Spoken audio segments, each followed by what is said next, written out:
Welcome everyone to the DWX Thanksgiving Special. We're seeing the pyro going on right now. We are just getting ready for our opening contest tonight. So fans are ready.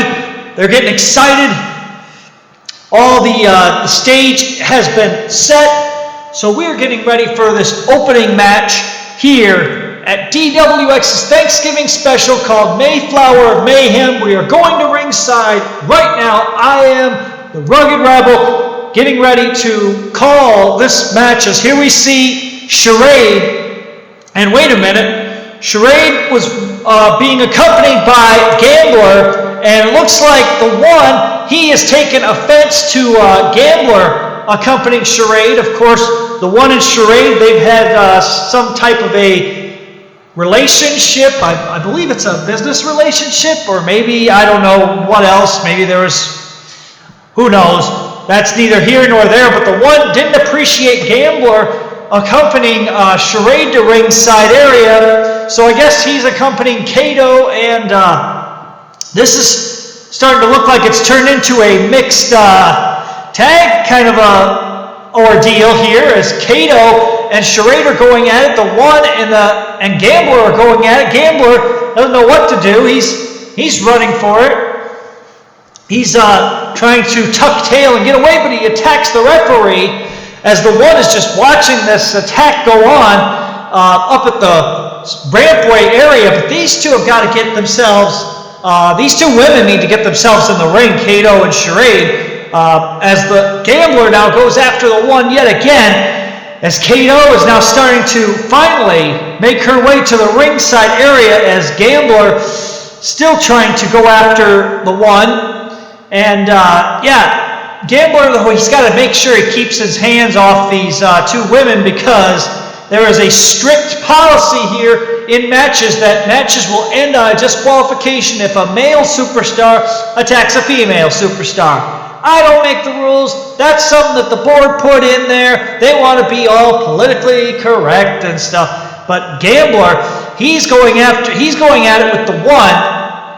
One's got a match later tonight. The one, Mark Kennedy, but thrown into the post there by Gambler, as now Kato has got a submission hold on Charade, and Gambler tosses the one, Mark Kennedy, into the ring.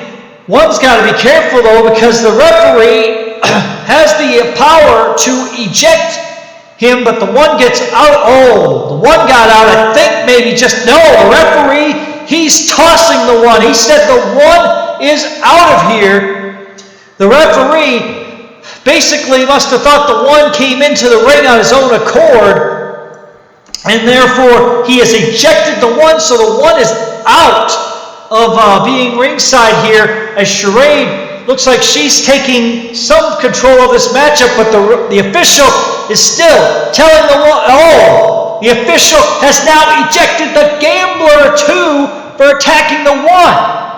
So the referee not going to be putting up with too much funny business from either corner, so he's ejected both parties from this matchup. So it's now a strict one-on-one, Charade and Kato, as Charade has the cover, hooks the leg, 1, 2, no! Kato, of course, a legend in DWI and DUI, and I believe she was also made a few appearances on AWP, which is another EFED organization, and she's making her debut, I guess, here in DWX as she goes for, that was a Stratisfaction type maneuver. She goes for the cover and hooks the leg. 1, 2, and no. Charade.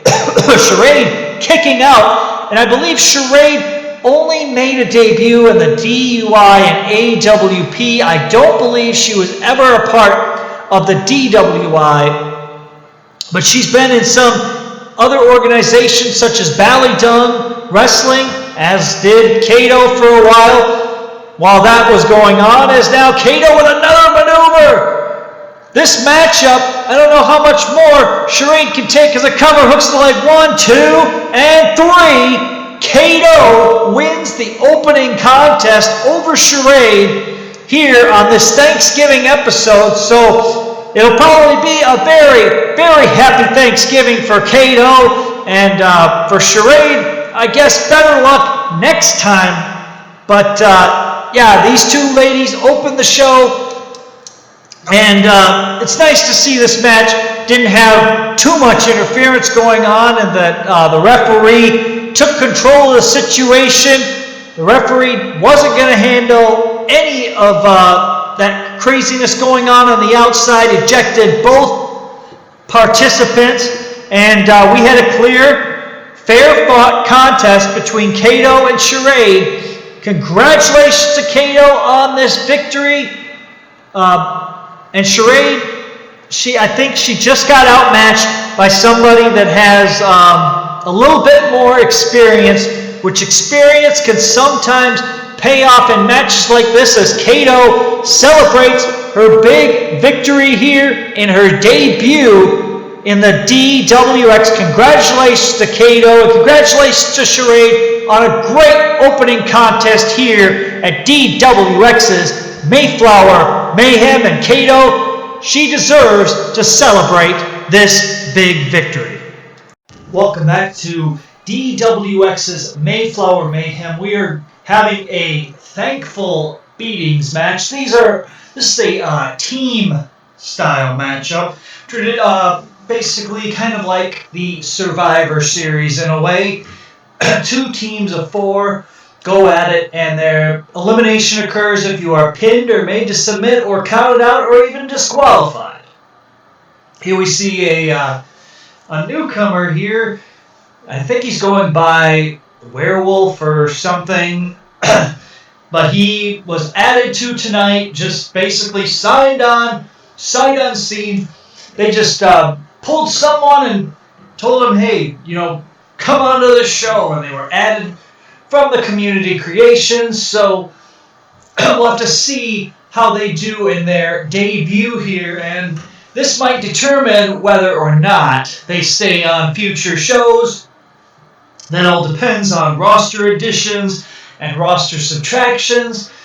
People might come, people might go, but yeah, he was here to help fill out this card and this roster a little bit for tonight, possibly one night only. And here we see Adam Oliver, who was in the FBXW and also in the FBRW. That's where he kind of made a name, and he also has been in various other EFED promotions, but he's here tonight for this matchup, and it'll be interesting to see how he does teaming with someone who is making their debut here tonight. Because we know Adam Oliver, he is a ring veteran. He's held various championships. I've even had matches with him in the past in, I believe it was the FBXW, could have been FBRW, or both. I don't recall all of that. It was a long time. People might not remember, FBXW spanned 5 years, and the FBRW wasn't around too long, but it had quite a run in its own right. But things happen, people get busy, and the FBXW landscape had changed, so that's kind of on that front. And here comes Broccoli Warrior. I believe that he was part of the FBRW. I don't know if he ever made an appearance in the X or not. That's all kind of a little hazy on that front. But he was part of the grocery store wrestling group. So he's in this matchup here tonight. So we've got quite an interesting team that's forming here for this Thankful Beatings match. Now, not sure who their opponents are, but that'll sort itself out through these entrances. But takes a while for some of these competitors to get into the ring. And quite the elaborate entrances. The theme music is kind of missing because it's hard to get music nowadays with certain restrictions and certain programs and sites that don't work, applications that no longer work, all that other jazz and stuff that's really kind of a lot of logistics, and talking about it is kind of confusing. I don't even understand it. Used to be able to get easy music, but now there's a lot of copyrights and all that other jazz, so not sure if we'll keep entrances around here or not. It all depends on a few factors. Some people have theme music here, some don't. Tried to get some music from certain places, but some places like SoundCloud don't always allow you to download stuff, so there's that, and it'd be probably a hassle to try to get the file for that, but regardless, that's neither here nor there. We're talking about this matchup here as now we await the final teammate, and it is Kia from the LS, the Lethal Syndicate. Lethal Syndicate having this is the first showing of someone from the LS here tonight. So Kia is in this matchup here tonight because that's how things go here. The LS, we like to have some of the spotlight left, and hopefully Kia can start off the night right. At least, well, the show's already been started off, but you know what I'm talking about. Start things right for the LS, because the LS finally having their showing here on this event. And Kia, he looks ready to go. He's got that logo on his shirt and jacket. Those of you that might not know what that logo means, that is a logo from the past in the DWI and DUI. That logo is the Lethal Injection logo. Lethal Injection, of course, are the forefathers of the LS, Triple H Game 99, and the late great Doczilla. So yeah, that was they founded Lethal Injection, and LS was later formed as a sort of a tribute and a remembrance to the LI days and some of the teachings that they left. Because here we see the New Day coming out as a team. Not sure if that's going to help them or if that is going to cause some kind of way for them to team up better. They got their little little quartet, I guess, of members, and they've had quite a run in the company that they are part of. We've seen both Kofi and Big E have held world championships, and their buddy Xavier Woods become a King of the Ring. So that's something big for them to hang their hats on as they're celebrating here. They do a lot of these antics. Some people like it. Some people find it kind of off-putting and not really professional. But it is what it is. You either like it or you don't. You either don't like certain people as champion or you do. And their partner, Chris Jericho, who he now spends his time in another wrestling company, and he does like to spread some, he has a show on Vice, The Dark Side of the Ring, so it seems it has a little bit of a negative bias towards certain things, but it is what it is. He's probably just, I don't know, maybe a little bit upset about how his career kind of changed, the trajectory of it. But it is what it is. It's just, that's what happens, I guess. And Jericho looks like he's ready for this matchup here tonight. This match could go possibly a long time. And I gotta say, The team that they are facing, though, Kia and Adam Oliver and the Broccoli Warrior and Werewolf, that'll be an interesting team to see how they gel together, how they mesh together, and Jericho hang out with the New Day, that'll be interesting to see how that works out. But anyway, here we go. The match is starting off. Big E against Werewolf.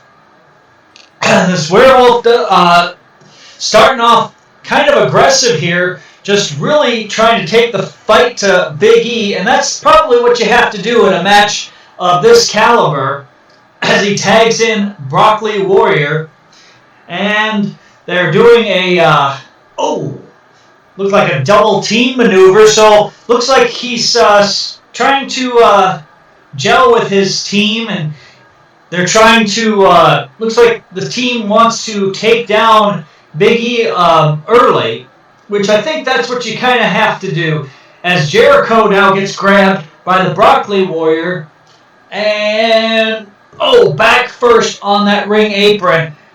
And Broccoli Warrior, though, made a little bit of an error of judgment, I believe, by letting Kofi get tagged in, but Kofi gets sent to the corner, and Broccoli Warrior now going to work on him.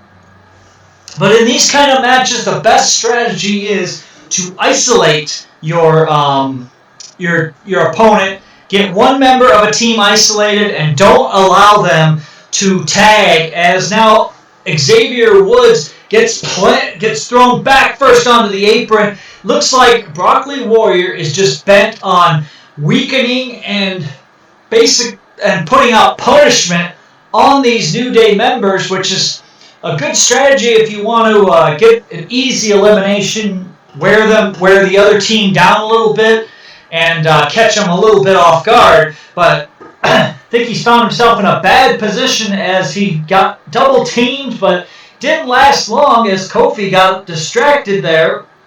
And Kofi fighting back, and now Broccoli Warrior is right back in the ring and a kick right to the face.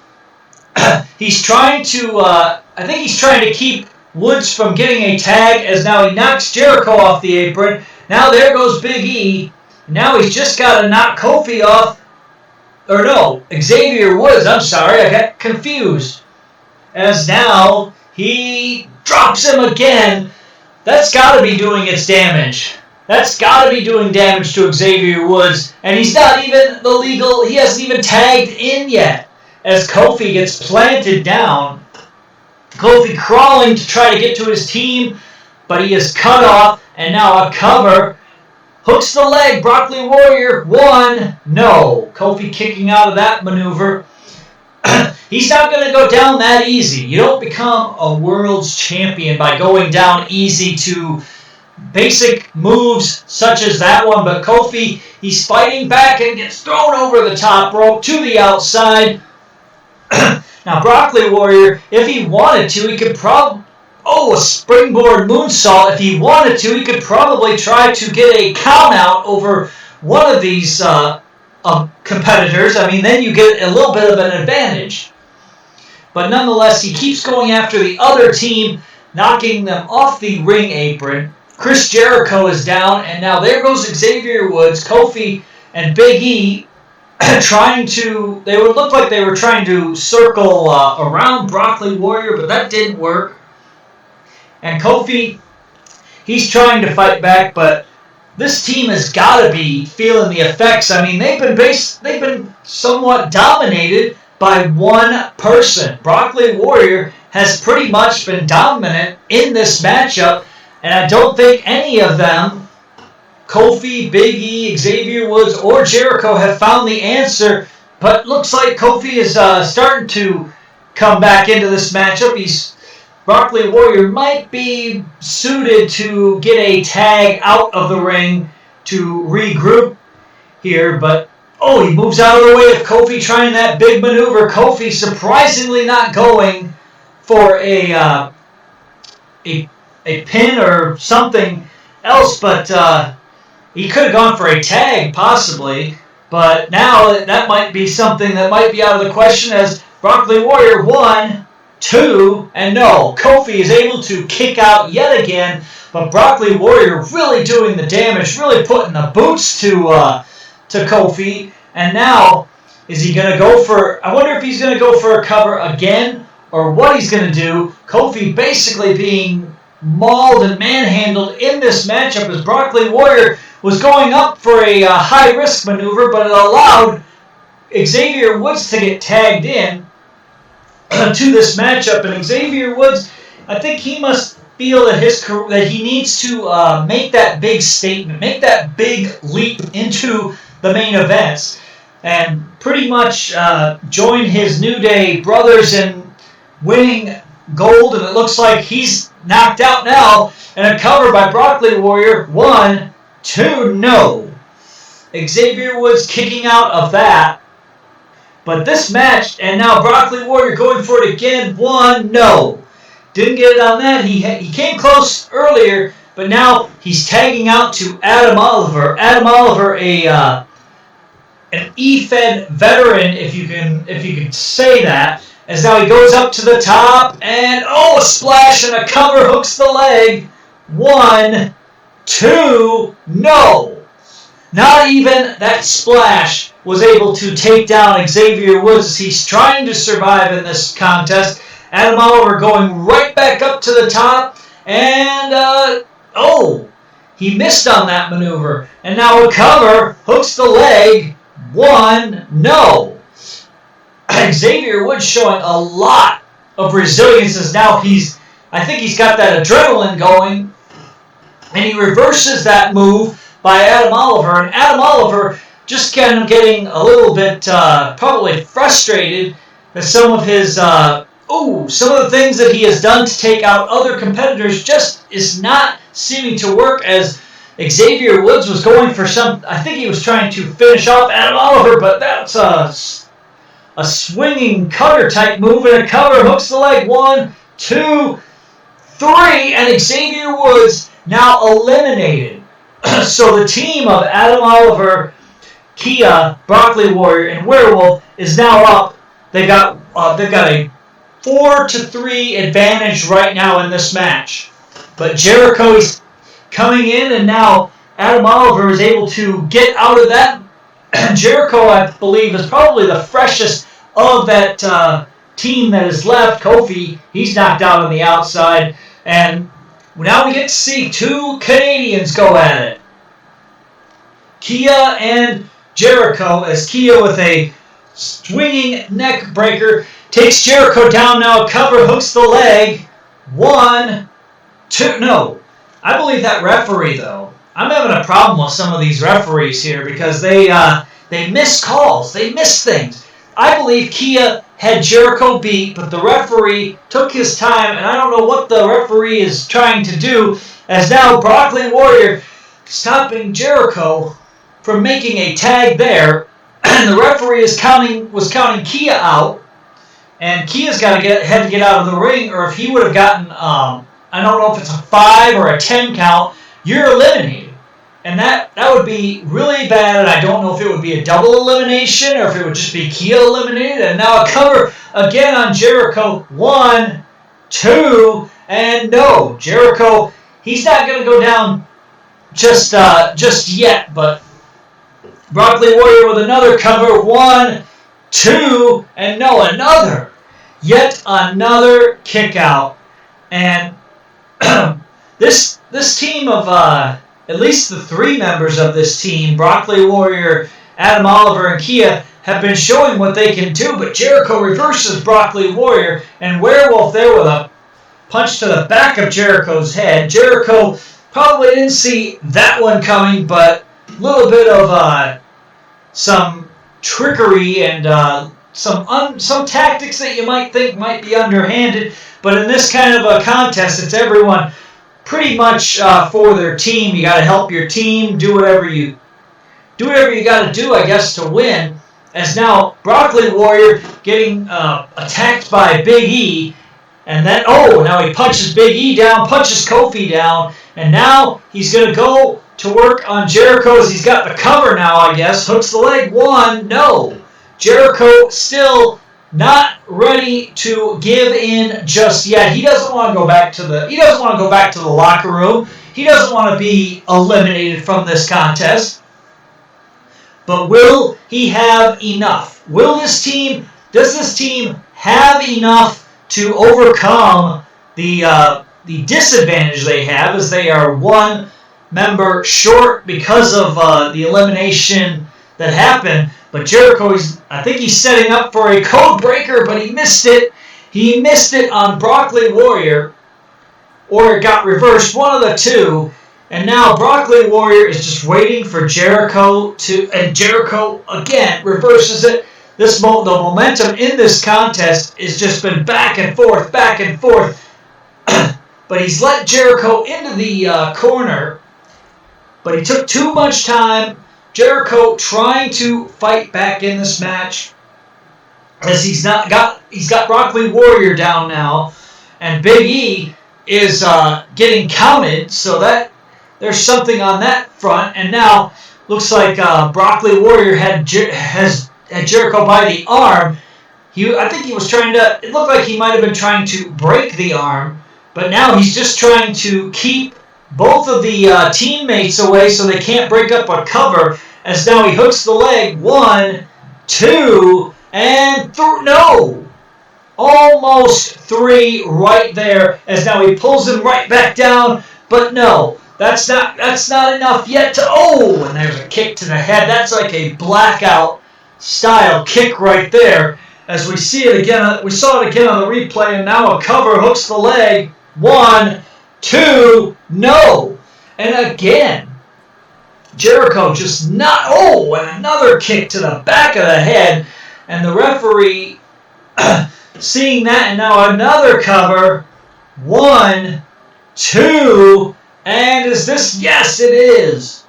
Jericho now eliminated, and Kofi Kingston and Big E are the final 2. So it is a 4-2 advantage in this contest, as now the referee just starting a 10 count, and now we see Werewolf tagged back in. So he's just kind of trying to get Broccoli Warrior out of the... Oh, and looks like this team is starting to break down, as the referee was starting a count. Broccoli Warrior, he's got to get out of that. He's got to get out of the ring. He's got to get out of the ring, or they're going to get counted out in this. But Big E still down on the outside. We have a 5 count thus far. 6. He's trying to get back up, and the referee is now up to 7. Is Big E going to get counted out at 8? But he gets back in at the count of 8. And now he counters the Werewolf, I guess. Werewolf must have thought that he had something going, but Big E probably was playing possum in this style of a matchup. But now he's up, and down. Big E taken down by this newcomer. And I don't know if it's... And now a cover hooks the leg. 1, 2, and 3, and Big E is eliminated. Now it is a 4-on-1 advantage, and this has got to favor Kia, Adam Oliver, Werewolf, and Broccoli Warrior. I mean, it's a 4-on-1 advantage, so even if Kofi is able to eliminate one person, he's got 3 other people he's got to knock out and take out first. As now, looked like Werewolf was getting a little frustrated as he grabbed that steel chair and he didn't like what the referee did by taking that chair out, and he attacked the official. You don't want to do that in this kind of a matchup, as Kofi takes down Werewolf, and this guy, I don't think he understands the rules quite yet of how things work. This is not a hardcore match, but he just busted open Kofi, and now, what's he going to do here? He's up, nope.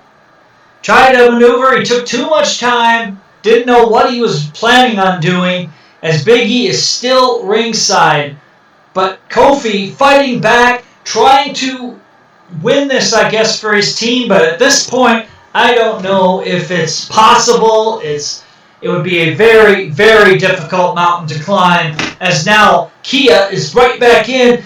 Kia's in this matchup again, and suplex there to Kofi. And Kia, he's held multiple titles in, I believe, DUI. He was a DUI world champ. He was an FBXW champion as well.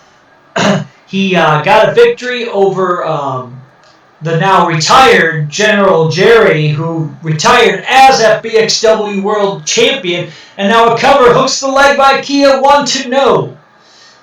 And I'm sure Kia would like to make history here in the DWX.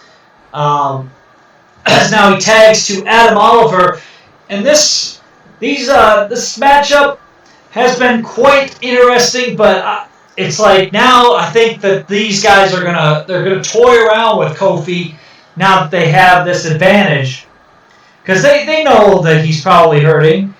And a splash there by Adam Oliver.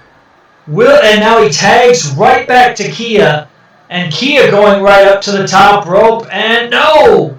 Kia went for a flying headbutt, but that didn't work.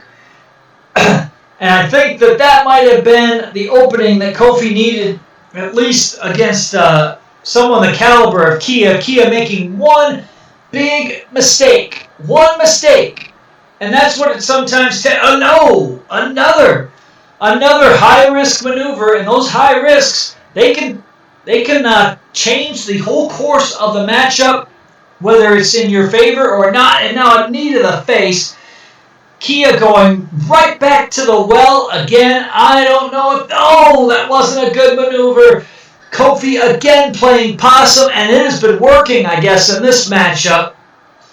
How long can he stay in it, though? What does he have left in him to through this matchup, this grueling matchup, as Kia with a neck breaker and a cover hooks the leg. 1, 2, 3, and Kia finally gets the elimination on Kofi after getting the neck breaker. He didn't want to try for the high risk because I believe for him it was too risky because Kofi had been playing possum so much, but this team pulls off the epic victory in a clean sweep. No members of this team eliminated. They all survived this matchup, this Thankful Beatings matchup here.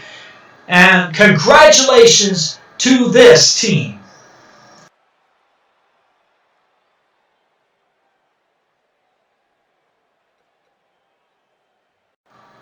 Welcome back, everyone, to DWX's Thanksgiving Show, Mayflower Mayhem. Here we see Peter coming down to the ring. This is another Thankful Beatings match. As people saw in the first match that was a Thankful Beatings match, it is a 4-on-4 match. 4 men on each team. Elimination rules apply. And we already saw one team have a clean sweep earlier. As here we see Peter getting really excited, getting into the ring. And we'll have to see if he can get along with his teammates in this matchup.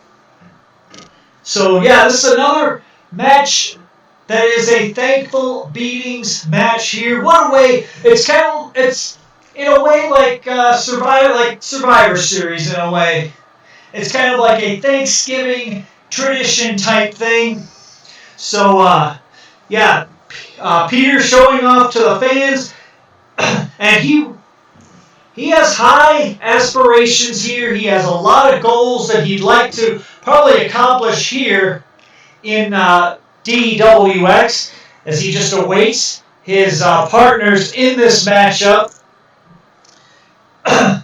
And who is it that's on his team? These teams were sort of, in a way, chosen at random through a random drawing earlier today. So I don't even know who the people on the board put these teams together through that random drawing. They drew some names and then they decided to book who they wanted against other people. So we could see some interesting matchups here depending on who the teams are, which teams have been assembled, and now we're seeing somebody else coming down to the ring, and this is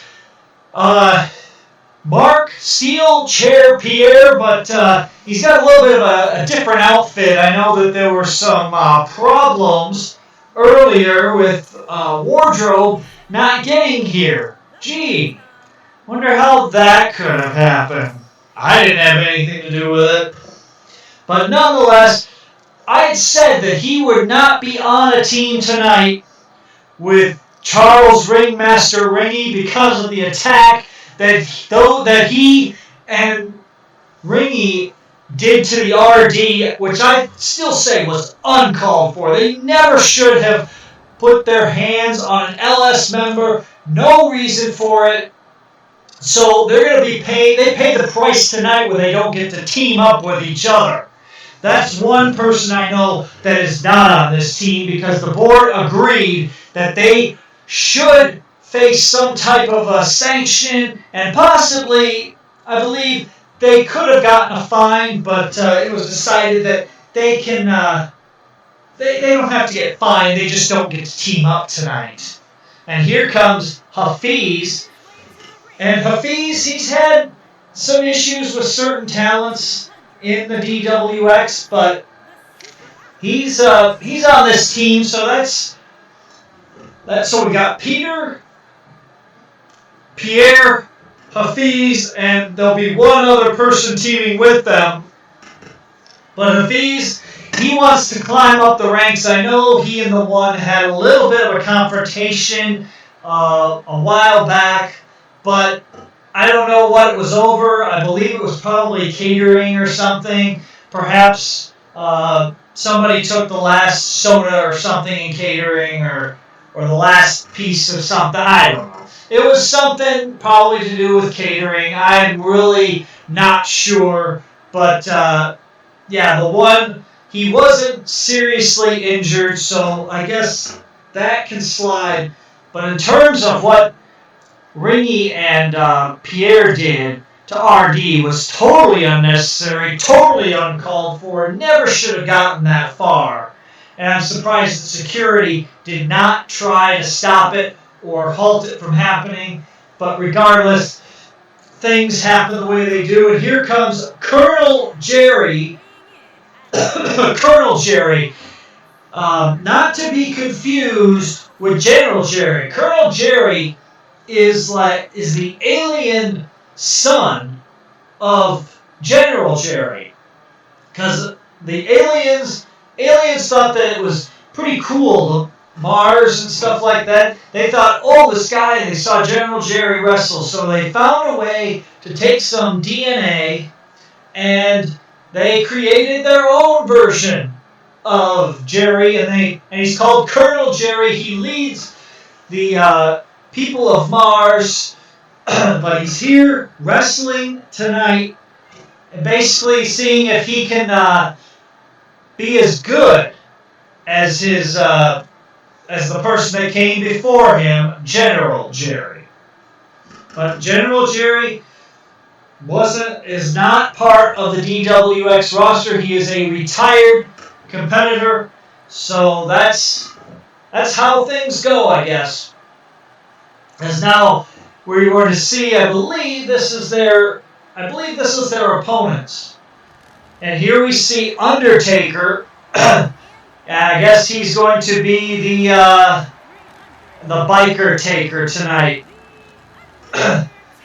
And he's gone through many incarnations throughout his long, storied career, a great career, spanning many, many years. It was he started out basically in other companies, made it to the big time, and then he just stayed loyal to where he had basically made a name for himself. And he's a guy that you don't want to take lightly. He probably knows these kinds of matches very, very well.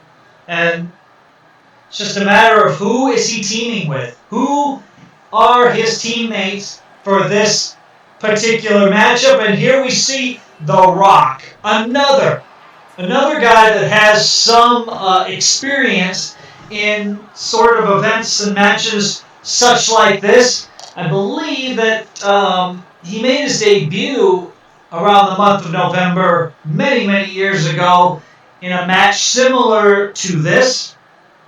I could be wrong on that, but yeah, he's had a long storied career, and now he's a big actor, so I bet Hollywood is probably freaking out right now. But we assure the producers and everything that The Rock is not going to get hurt here. We're going to make sure that all precautions are followed so that he doesn't get hurt, because they don't want a movie schedule having to be pushed back because he got injured in a show for DWX. And DWX, we don't need that kind of bad publicity. We don't want to be the ones that ended The Rock's career. So The Rock is in this matchup, but I mean, this is a good way to get his name out there and show everybody that he's still got it. I know that he would like to make a big return to the ring in a, I believe it's a WrestleMania at some point. There have been rumors. I know that the dirt sheet writers, they get on their little dirt sheets and they type up their little things, their little dream matches and their rumors and stuff that they find online, but I haven't heard anything substantial from The Rock on whether he's going to come back to a certain company or not, but it is what it is. And that's all that it can be for right now. But yeah, and here comes Rikishi, so looks like we've got some family something in this matchup, because Rikishi and The Rock, I believe, are related. I could be wrong, but Rikishi and The Rock, I know they are close at least. And I believe Rikishi is also related to a certain tribal chief in another organization. Not an EFED, though, an organization that's on TV that makes lots and lots of money. And some people might say they're on the decline, but they've had, I gotta say, a lot of really, really big profits that they have made over the years. And unfortunately, they had to make some cuts. It is what it is. I don't know if any of those people that were cut are going to be coming over to the DWX, because the board has to look at the budget and who they can pay and who they can't pay. As here comes Tatanka. And Tatanka, he's ready for this matchup. And we all want to wish a happy Thanksgiving to those in the United States. I know that the people of Canada celebrated their Thanksgiving early, so it's not really a holiday. Today is not really a holiday for them, because their Thanksgiving came a little bit earlier. But for the people in the States, this is Thanksgiving time, so it's kind of a little break in between the other holidays. I know in December there are some holidays and many different holidays to talk about, so we're not going to mention that here right now, because we've got a match to get to. That's what that's what we are here for. As we see I'm getting so confused. We see Peter and Undertaker going at it. Every time I see Steel Chair Pierre, I just think that Ringy is not far behind, because those two, just their attacks. And here we see Colonel Jerry going right after Taker. And some people might mistake Colonel Jerry for the person that he looks similar to, as now, I guess that these two must have a 5-man match, because they must have 5 people on their team, because the Invisible Man has just joined somehow. Because Colonel Jerry just threw someone invisible at Taker, and it looked like it affected him, but Pierre and Taker Mark Pierre is getting, I'm kind of hoping in a way that Mark St. Pierre gets a lesson taught to him tonight by Taker, because because of what he and Ringy did, and he doesn't have Ringy here tonight to watch his back. So a little bit of that. Now Mark St. Pierre going up. Oh, right to the throat of Taker. But this would be a huge feather in this team's cap if they were to knock off this team of, I guess you could say, legends. Because Undertaker, legend. Rikishi, I think he's a Hall of Famer, so that must qualify him as a legend. Rock is a legend. And Tatanka, I think he is a legend. So, and St. Pierre missed that maneuver. But Mark Steel Chair Pierre, he's getting it. He's trying to go at it with Taker, but Taker is really showing why he is a ring general. But Mark St. Pierre, again, not to be outdone. He's got Taker up and a last ride there. Undertaker, he's getting it taken to him tonight as a cover. Hooks the leg, 1, 2, no, and a kick out there. I know that many people might have seen that Mark St. Pierre and Undertaker, they've had their differences at times. They've had some differences, so there's some tension there. That must be why the board chose Undertaker to be in this particular match on this particular team. As Tatanka comes in, he is all fired up. The Native American Tatanka imagine if Mark St. Pierre were to be the first person eliminated on this team tonight. That would be really big. And he's also the Canadian champion. He won it in a battle royal a while back. So, and a punch there to Rikishi. And Mark Steel Chair Pierre, is he gonna tag somebody, or is he? I guess not. He's trying to go for something as he whips Tatanka into the corner. And is he going to tag out? That's the big question. I guess no, he is not. He wants to show his team that he can do this all. And now he tags in Hafiz, as now Hafiz is trying to do something. No, he tried something and he got caught by Tatanka. I don't have anything against Hafiz. I think he's a great talent. But I don't know why he was attacking the one. But I guess I shouldn't hold that against him. When you're part of the LS, everybody wants to get a piece of you. Everybody would love to have him. And now Peter tagged back in as he's going right after The Rock, and The Rock, the big Hollywood movie star, and he was also a former wrestler, I guess. But once you've wrestled before, I don't know if you ever truly forget. You might have some ring rust, but I don't think The Rock has too much ring rust on him.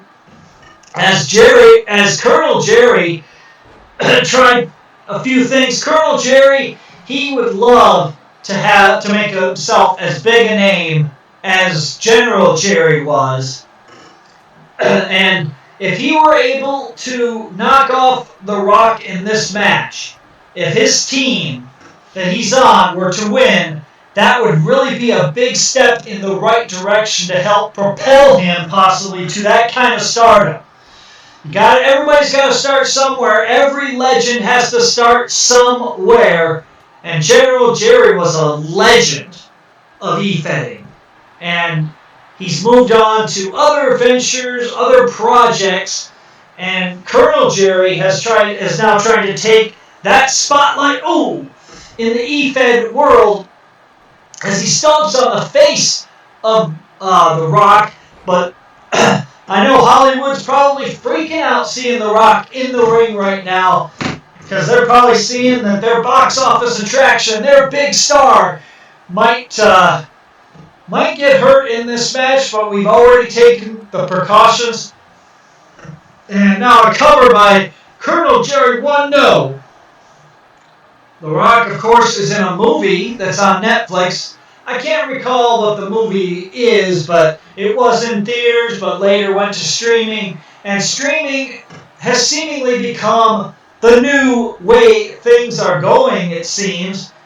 Because, I mean, you get a big contract from somewhere, and it's now a cover, again, by Colonel Jerry. 1, 2, and no. I don't know, for The Rock's sake and for Hollywood's sake, it'd probably be best if maybe he got eliminated early, because then he could maybe rest up, because no matter whether you get hurt or not, you're still sore the next day. As now, Colonel Jerry with that maneuver and a cover. 1, 2, no! Undertaker breaks it up, but Peter tried. Peter tried to stop it from happening, but no! And The Rock going right after Hafiz, as now Colonel Jerry was able to capitalize on that mistake a little bit there. The Rock turned his back, got distracted, as now Hafiz was starting to get the count. I believe it's a 5 count. I'm not quite sure if it's a 5 count or what. Oh no! Rock bottom! Colonel Jerry just got hit with the rock bottom, and that might be all she wrote. 1, 2, no. Colonel Jerry just kicked out of the rock bottom. I don't know of very many people who have, but that was a big maneuver that The Rock needed, and now we get Rikishi, and it looks like he's going to try something. He was there, oh no! Colonel Jerry trying to do some high flying, but oh no!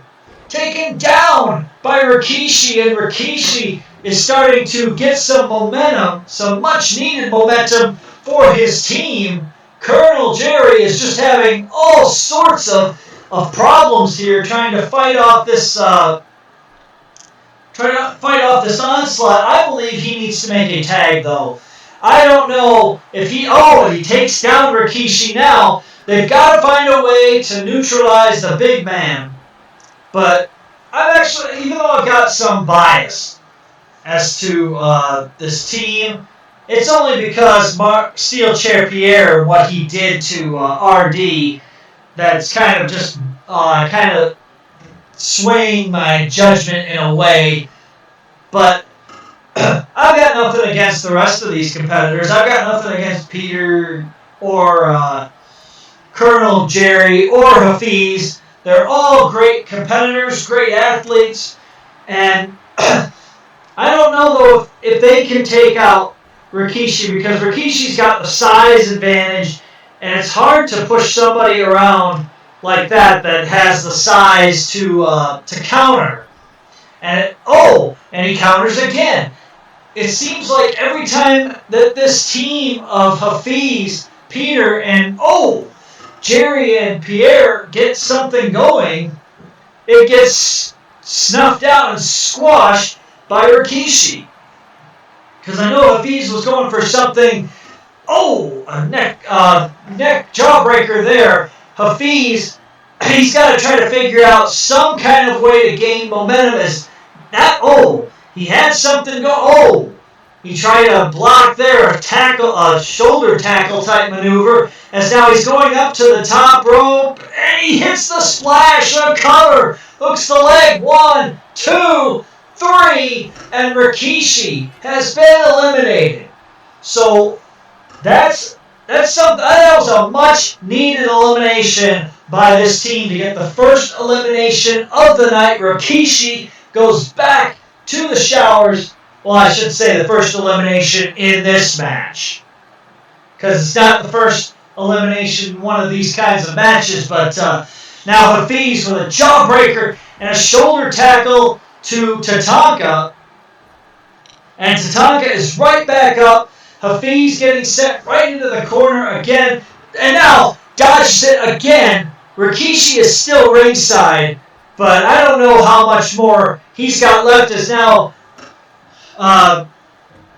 Mark St. Pierre is tagged in, and he takes down Tatanka, and he's going for a move right now. Tatanka is trying to get up, and I believe we are going to see a tombstone pile driver by Mark Steel Chair Pierre to cover 1, 2, and 3. So that is 2 quick eliminations. Now it's down to a 4-on-2 advantage for Mark Steel Chair Pierre, Colonel Jerry, Peter, and Hafiz. So this is huge that this team of The Rock and Undertaker are stuck now in kind of a tough situation here.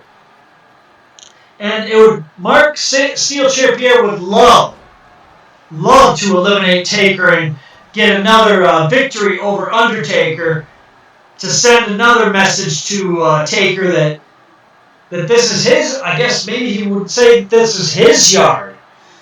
But regardless, he clotheslines Undertaker down, and now stomping away.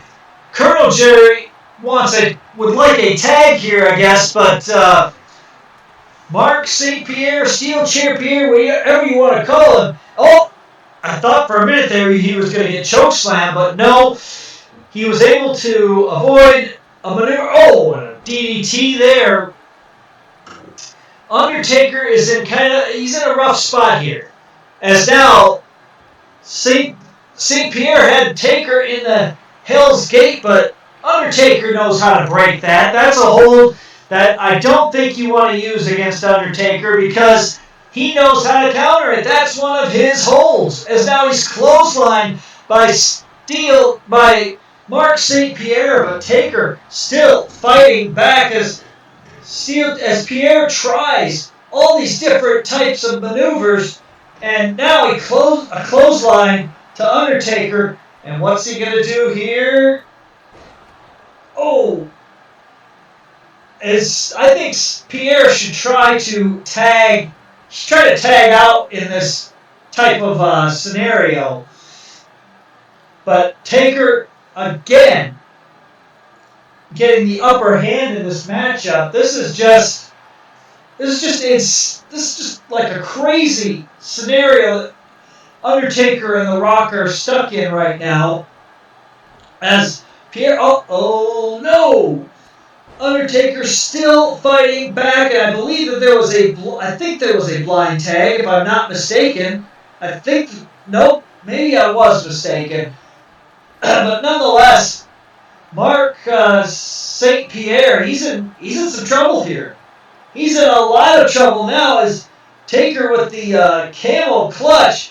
Is Mark St. Pierre going to tap out? Is he going to tap? He's trying to struggle to keep from tapping out. He doesn't want Undertaker to get, a victory over him. He would love to keep rubbing it in that he beat Taker.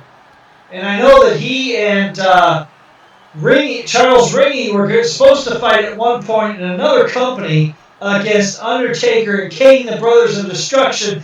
That didn't happen, as now, oh my goodness, he just hit the tombstone on Taker, and now he's got a cover. No, a rope break saves Undertaker, but now a cover hooks the leg. 1, 2, 3, and now we are down to a 4-on-1 advantage. As that, oh my, what in the world is going on with Mark St. Pierre? He has gone berserk on Peter for, I don't know why he's doing this. Why is he attacking Peter? What? Oh, that's his own teammate, for crying out loud. He went after his own teammate. The guy is unstable. He is totally unstable. It's not Peter's fault about it. Oh, and Hafiz went for a money shot, but it didn't work. The Rock now getting set. He was trying to set up for the Rock bottom, but Hafiz was able to counter it. And what's Hafiz going to do now? The Rock, he has no one to tag. The Rock has nobody to tag. No friends, no allies left. He is stuck all by his lonesome in this. And if he's going to win this for his team, he has got a long way to go. He's got to hope that his endurance holds up, that he can hold up in this kind of a match. But There now, Colonel Jerry has been tagged in, and the Rock, busted open. The Rock has been busted open. So I think the medics are going to be on standby because they got to stitch up the Rock so that he can be good and ready for his media appearances when he does those. But nonetheless, Colonel Jerry really taking it to the Rock. And I don't know if he's just going to keep doing the same maneuver, but the Rock, he is a bloody, battered mess thus far. As now, he's trying to go for something, but Colonel Jerry scouting it well. As now he goes after the arm, but no. The Rock again still fighting, still not ready to give in this matchup yet, as he's really kind of a little bit winded trying to catch a breather there. You see the blood all over. We're not going to change to some black and white screen or some Sophia filter or any of that weird stuff because, blood is a part of the business. It's a part of E-Feds. You can't have some of these types of matches and have these grueling matches without showing a little bit of blood and changing color in the screen just because somebody's bleeding. That's a little too PG for E-Fed. Oh, and it's splashed by Jerry. Is he going for the cover? What is he doing? He's tagging in Peter. And is he going to let Peter take the credit? Cover 1, 2, and 3.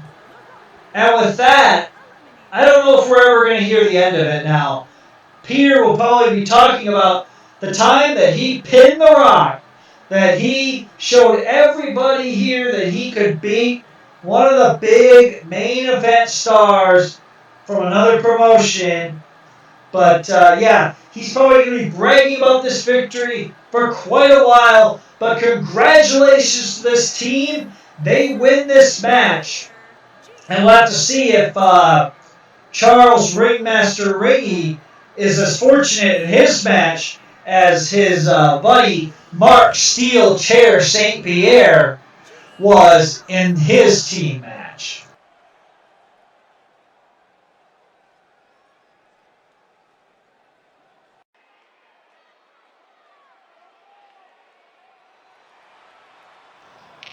Welcome back, everyone, to more DWX Mayflower Mayhem. I am Cyron, leader of the Cybernetic family. Rugged had to step out for a little bit to catch a breather and get some water, relax a little bit, calm down after, calling some of these matches. And I decided that I should step in.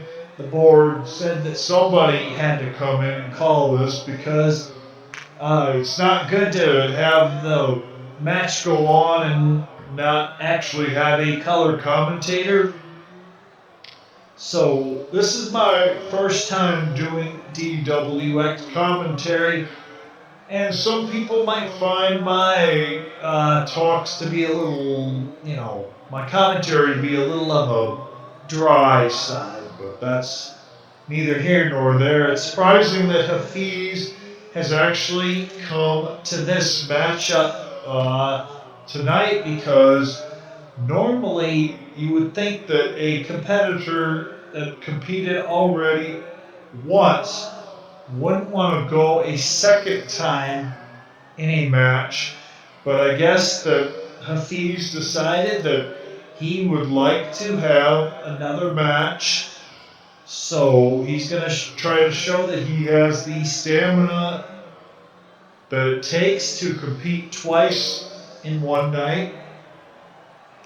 And that's very, very surprising that we have someone like that willing to compete twice.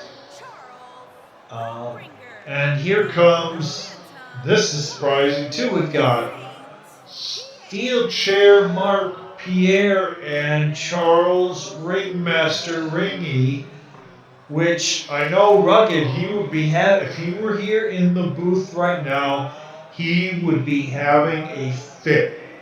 I believe he's probably, if he sees this on a monitor, I believe he's probably going to snap. he'll probably get mad and want to come out here to this matchup, but the board has assured that nobody that's not in this match is allowed out here or they will be suspended. So Rugged, he better make sure that he stays clear from the ringside area, otherwise he'll be suspended, and I don't know if he'll be able to call commentary, and then everybody will be stuck with myself or Canaron. And as far as Canaron goes, I don't think Canaron is here tonight. He's back in Canada. I've talked with him a little bit. Last I heard, he was relaxing, wanting to enjoy some time off, wanted to celebrate Canadian Thanksgiving, even though now it is actually America's turn to have Thanksgiving. But Cameron was a little bit just upset when he got attacked for no reason during WJ's title match at the last DWX big event. Because, Kane got a chance on Halloween to go for the DWX World Shenanigans title and attacked Canaron during that contest to try to get in WJ's head, and WJ, though, overcame all the odds. But tonight, there's that all or nothing match still later to come, where the tag titles are on the line, the World Shenanigans title is on the line, and the Internet Television title is on the line. It's an all or nothing affair. If WJ or DeGoof get pinned or made to submit, they will both lose their coveted championships to the tag team champions. So that is a big, huge match later on tonight, as here we see Scott Steiner, big pop-up pump out of Michigan. He has made a name for himself. He's called himself at times, I believe, Freakzilla, and he has basically large, very large biceps, and I kind of wonder how he got so big. Because looking back at his earlier career, he wasn't as swole, as huge as he is nowadays. But I don't know if maybe there were some performance enhancers that he used, possibly. But I can't speculate on that. I don't know one way or the other how he got so big. Maybe it was exercise and working out. Maybe he put a lot of work into that. But as I said, I'm not sure how he got that kind of physique. But I will say it was quite impressive. Quite impressive that he's got that kind of physique. And this team that he's on, he's going to be leading his own team. And here comes, now this should be quite interesting. This is the fake ringmaster, Ringy, a guy that had been impersonating Charles Ringmaster Ringy. He had plastic surgery that was done to look just like Charles Ringmaster Ringy, and then he started even going by Charles Ringmaster Ringy, even going as far as to try to blend in with the group of Mark Steelchair Pierre.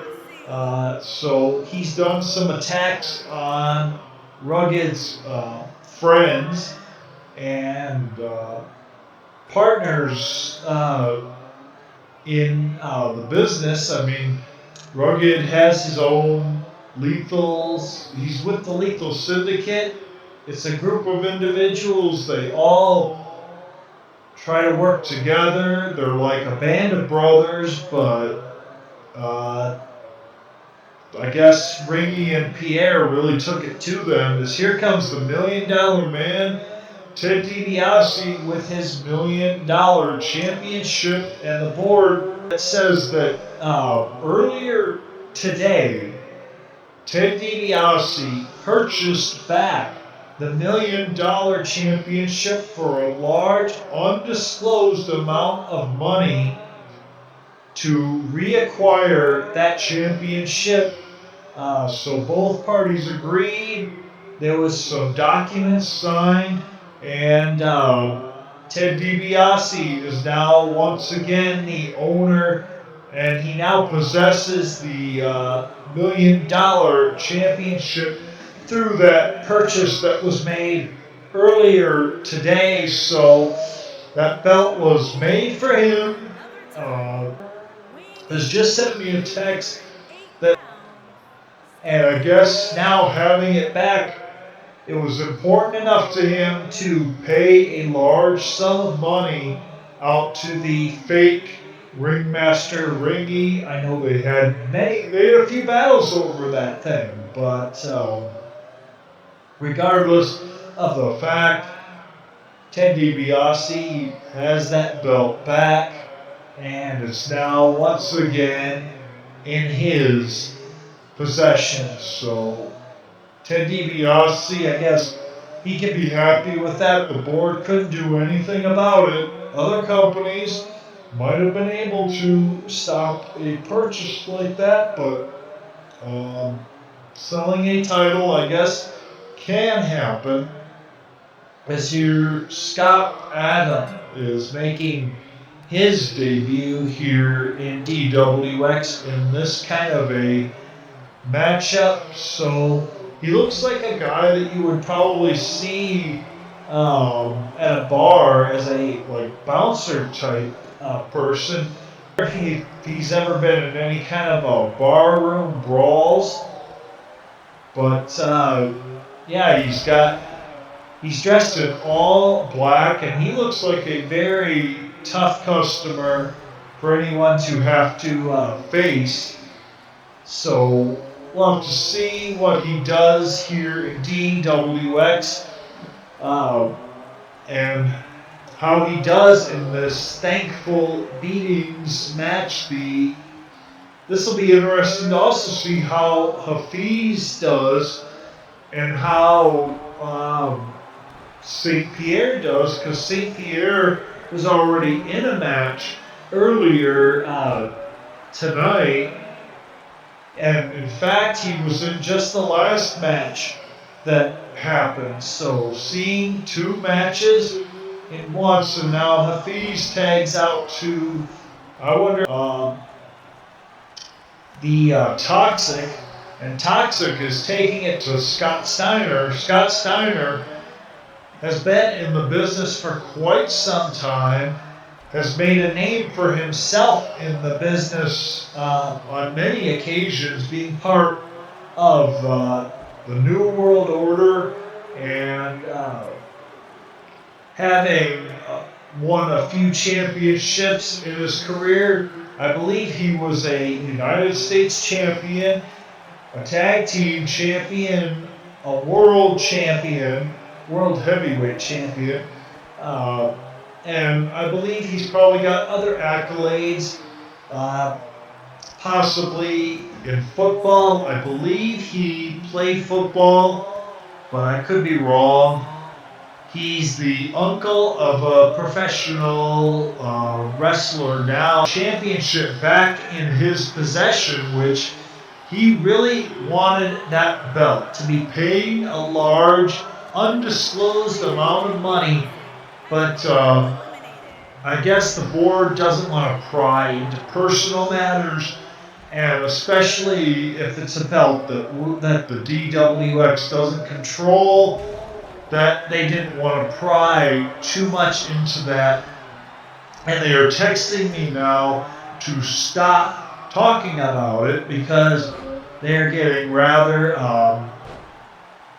PO'd or pissed off that I am bringing these kinds of things to light. But that's what I do. All it goes that is in a company called NXT 2.0. So yeah, he's got quite the resume, as Ted DiBiase is getting beaten down here by Toxic. Ted DiBiase, though, probably has to be feeling pretty good right about now, having his $1 million. I'd like to bring these stories to light that the fans might want to know, but the board is saying I will get the dirt sheet writers going, and they'll be making, and there Ted DiBiase tried to beat a 10 count. He did not do so. He missed out, and he is eliminated from this match, giving a 4-on-3 advantage to Hafiz, Charles Ringmaster Ring, and Mark St. Pierre. So, and now Scott Adam is in the ring. Basically, this is going to be interesting to see how he does in his debut. But a shirt in the back, and he's got something else on the front. I can't really make out what the front of his shirt says, but that's neither here nor there. He's out of the ring anyway right now. And Scott Steiner, he's always known for having interesting designs. I believe he had a Superman symbol once on one of his ring gears. He got the knees up when Hafiz was going for the money shot move that he sometimes does. But Hafiz fighting his second match, he's got to feel the effects, I would think, of the last match just a little bit, because there was a brutal match. And Mark Steel Chair St. Pierre, he's got to be feeling the effects too, because he was involved in that match as well. And Scott Adam kind of got a little confused and for a minute there as Hafiz going up to the top rope and hits the flying elbow drop on Scott Adam. And Scott Adam is showing some of his strength there. He's got the word "ouch" written across his t-shirt. But Hafiz still fighting strong, having gone through one match, and now I believe he has busted open Scott Steiner. Scott Steiner bleeding now, and that blood. He got tricked there a little bit by Hafiz with a little bit of trickeration. He was looking at the hand, didn't see the fist, as now Scott Steiner slides out of the ring, back into the ring, and he blocks Hafiz there with that when Hafiz was going for a top rope identity theft. If you think about it, because you're made to look like someone and you kind of try to pass yourself off as such, as Scott Steiner was going for something off the top rope. I wonder if he was going for a Frankensteiner type maneuver, as now Hafiz is kind of rethinking the maneuver. Scott Steiner, though, he didn't calculate that one correctly, as Hafiz is going right back up, and he went for a money shot again, but all he got were knees. His ribs are probably going to be sore in the morning. That's all I can say on that front. But this team that Hafiz is on, pretty good that they've done what they've done thus far. Is now a cover 1, no. And Scott Steiner saved right there, as I know that Charles Ringmaster Ringy would love to. And now a cover 1, 2, no. Scott Steiner kicking out again. I know he would love nothing better than to get his hands on the imposter. Because when you're impersonated by somebody, it's got to be kind of a little bit annoying to have somebody try to mimic you, or in a way, it almost seems like identity strategy, and slides out of the ring, back into the ring, tags in Charles Ringmaster Ringy, and now he's going to try to have his go with Scott Steiner, but it doesn't seem to be going very well as he now takes down Scott Steiner, and a cover, hooks the leg, 1, 2, fair, as now Toxic goes right after the official, and I wonder if he's going to try to get Scott Adams too, and no, Scott Steiner not going to go out that easily, as now a neck breaker, and Charles Ringmaster Ringy with a cover, 1, 2, and no, again, Scott Steiner kicks out yet again. And now with a shoulder tackle there, he's showing off to all the ladies. And an interesting story from what I heard, Scott Steiner, he likes to have some groupies apparently, from some stories that I've heard. He likes to have the occasional, I guess they call them ring rats. I know that might not be a flattering term. Hopefully we don't get canceled over that. But yeah, and now a cover by Toxic, 1, no, and a kick out there. And now again, this imposter is trying to continually get involved, as Charles Ringmaster Ringy he's got the imposter by the throat, and now a cover by Toxic, 1, 2, and 3, and there goes Scott Steiner. Big Papa Pump's night is over. So it is now down to a 4-on-2 in here, or what he's going to try to do right now. Scott Adams throws Toxic back in, and Scott Adams, I'm not sure he's the legal participant, or if Toxic is just beating the heck out of him for no apparent reason whatsoever. But regardless of that,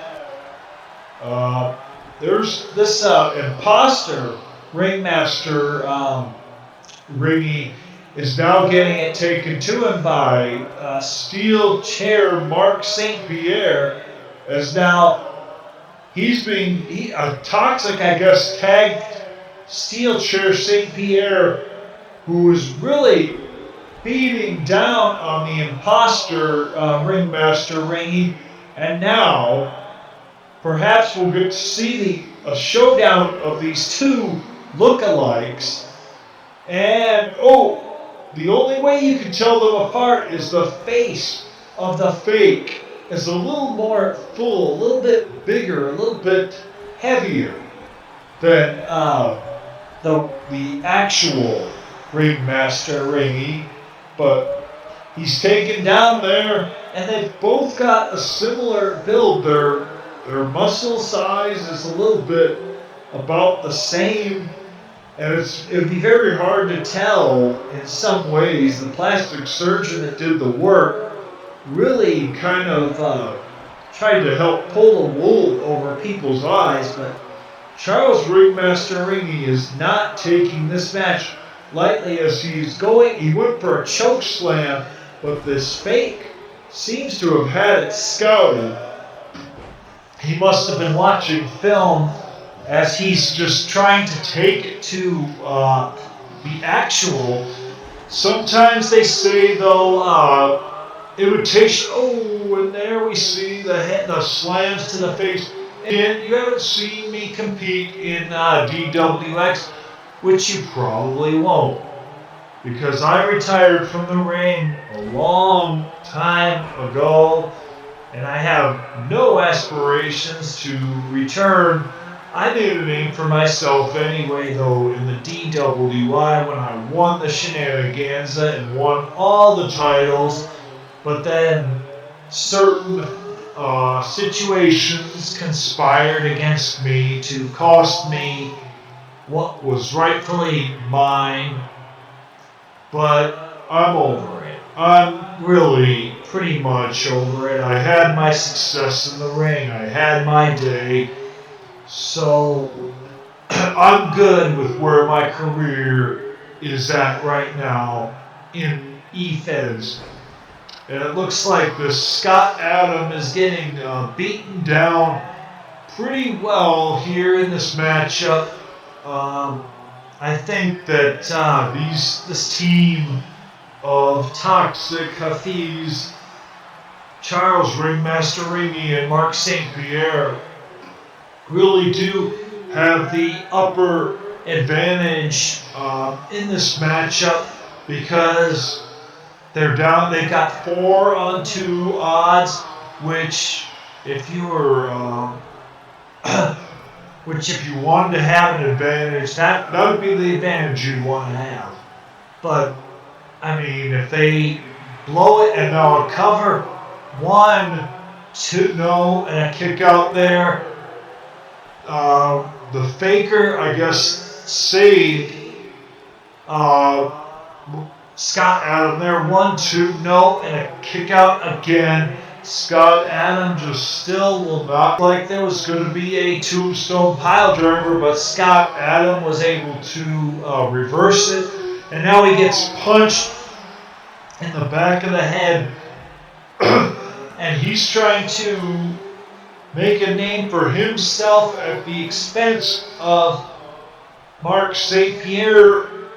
He's probably maybe thinking that he could get a shot at the Canadian Championship if he were able to get a pinfall over the champion. I know that there are probably going to be many challengers to that Canadian Championship in the near future, but it just remains something to be seen. He answered an open challenge, and looks like Mark St. Pierre was able to avoid a pop-up powerbomb pin, and he's got a cover 1, 2, no, and a kick out again by Scott Adam, who just continues to not want to go away.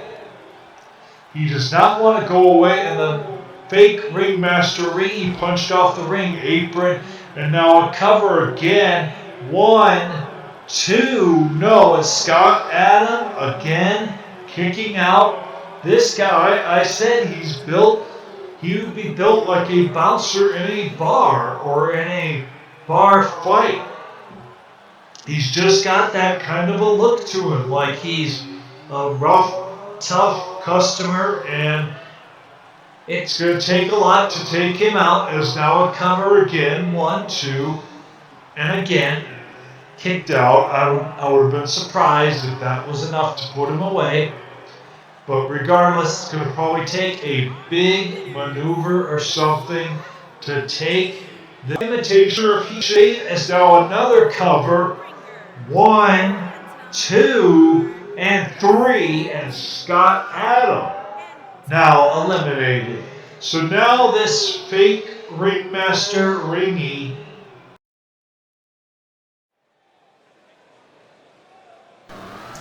Welcome back, everyone, to more DWX's Mayflower Mayhem. I am Cyron. This is the Thanksgiving special for people in the States. So Thanksgiving is going down at this time. But for Canada, happy belated Thanksgiving, because they already had their Thanksgiving back in October. So, happy belated Thanksgiving to the people in Canada. I don't know where, if there's Thanksgiving in other places, but I know in the Americas and in Canada there are Thanksgivings, but they're in different time frames. I don't know about other holidays, though, if they're different in other places of the world, but That's all I'm going to say right now. This matchup, though, I'm thankful that I get the chance to call this match because I've stepped aside from in-ring competition to call matches because I believe that's a better thing than actually having to compete all the time.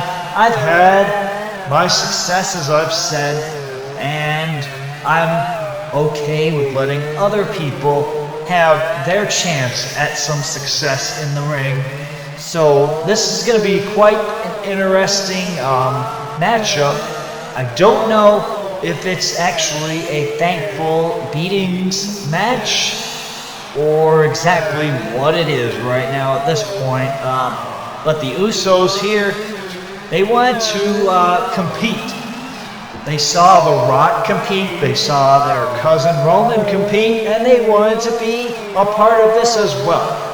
Everybody probably wants to be a part of the action at some point in time, and DWX likes to give competitors the chance to compete. And this match is no different. We'll have to see how this match particularly goes down. I believe it might just simply be a tag team match, but I could be mistaken. It's all based on, I guess, what was decided on, and the arena's got rather dark. I don't know who is coming down to the ringside area at this time, but I guess we'll find out just in a few moments as here we see Bloka. Bloka, of course, he was part of the FBXW for a while before that closed. He's also been part of other EFED promotions from what I've heard about. So, and he was a competitor that has a bright future, I believe, in EFEDs. He's also led a group called the Madhouse, which I gotta say they made a name for themselves in EFEDs, and I guess he's going to try to show the world what he's capable of here in the DWX. He's also, I've heard that he has music that he does on SoundCloud every now and then. Unfortunately, there were some problems with the board. They couldn't get the software to download music, I guess, yet. But maybe in the future there will be that. But nonetheless, Bloka here tonight to compete. And the Usos, they are not an easy team to go up against for anybody. They got their wrestling, I guess you could say, in their blood and their DNA. They were raised on wrestling. Their father was a wrestler. Their cousins have wrestled. They have basically ancestors that have wrestled. So it's one of those things that I guess passed down amongst their family. And now, I believe, if I'm not mistaken, I believe this is probably one of Bloka's Madhouse friends,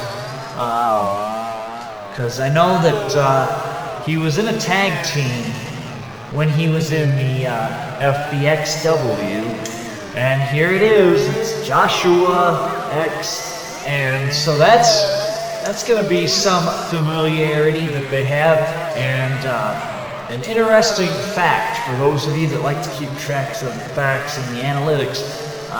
These two, Bloka and Joshua X, actually were tag team champions in the FBXW.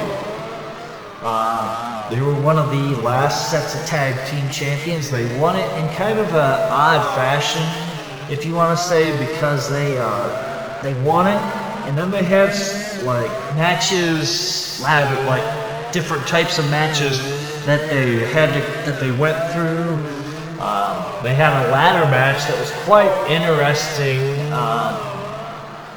and I believe it was some miscommunication that cost them the tag team titles. But they had quite the tag team title run. And they came in, unfortunately for them, they came in kind of late to the party of FBXW, because FBXW, as fans might know, closed down in August, and Loka and Joshua X didn't come in until June, or maybe it was July. I believe it was June, but they came in. And they had to really work hard to make a name for themselves with not a whole lot of time left. As now, here comes Damien Disciple. He's looks like he's ready for a fight here tonight. And there you get to see some of the pyro that the board decided to spring for. The board, of course, trying to make this event as interesting and as possible, trying to spare no expense for some of the talent that are coming out here to show what they can do. And it's kind of hard for some talent to compete on a holiday, because Thanksgiving for some places, that's what's going on right now. But these competitors want to give the fans a treat, a show that they can appreciate.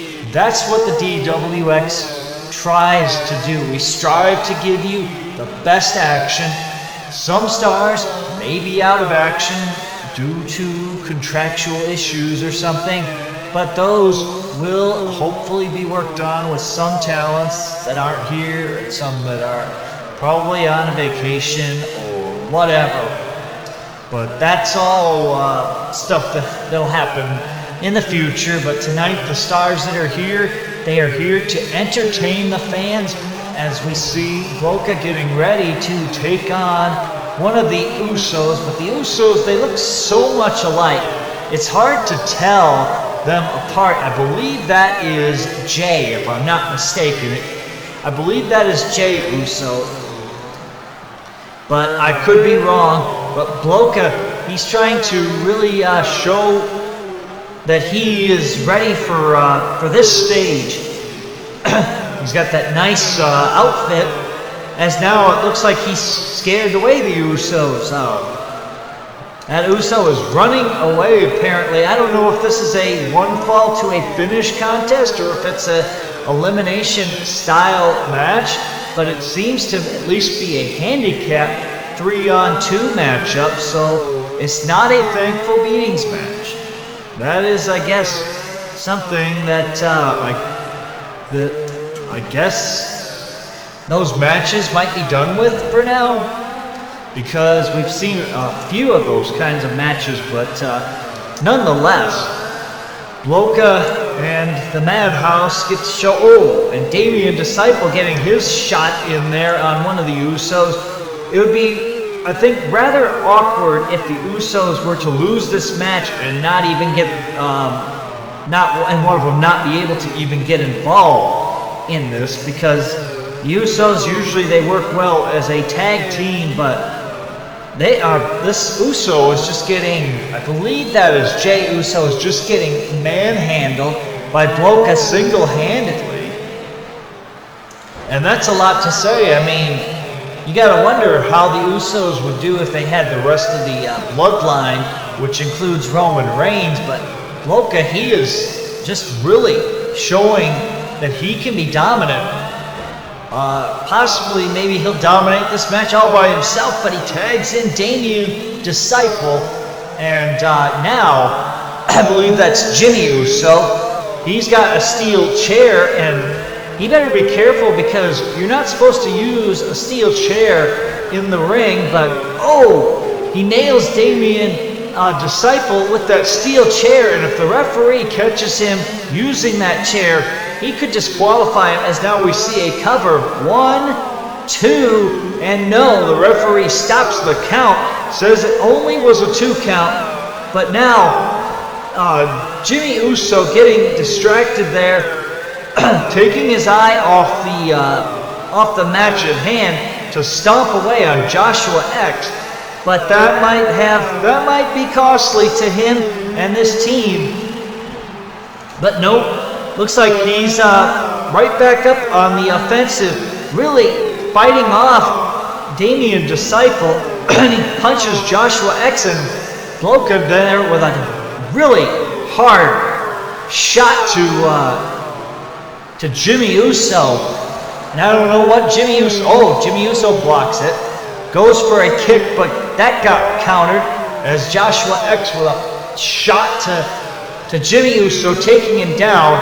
And now Damien Disciple with that, he's got him in some kind of, he had him in a submission hold, but I guess they were too close to the ropes, as now Damien Disciple, with a kick of his own, a super kick right there to Jimmy Uso, and now he goes for the cover, hooks the leg, the referee getting in position, 1, 2, and 3, and that is it. This handicap match is over, and I guess it was just one fall to a finish, but Damien Disciple, Joshua X, and Bloka get the victory here over the Usos. Big victory for them, and they'll probably celebrate this in the back. But congratulations to them on this successful outing against a very, very experienced tag team, and they deserve to be able to celebrate this epic victory. Welcome back, everyone, to more DWX Mayflower Mayhem. Here we see Terrible Terry Tate walking down to the ringside area for his match. I came back from a short little break, as now Brian Zane looks like he's going to come in and get a jump on his opponent.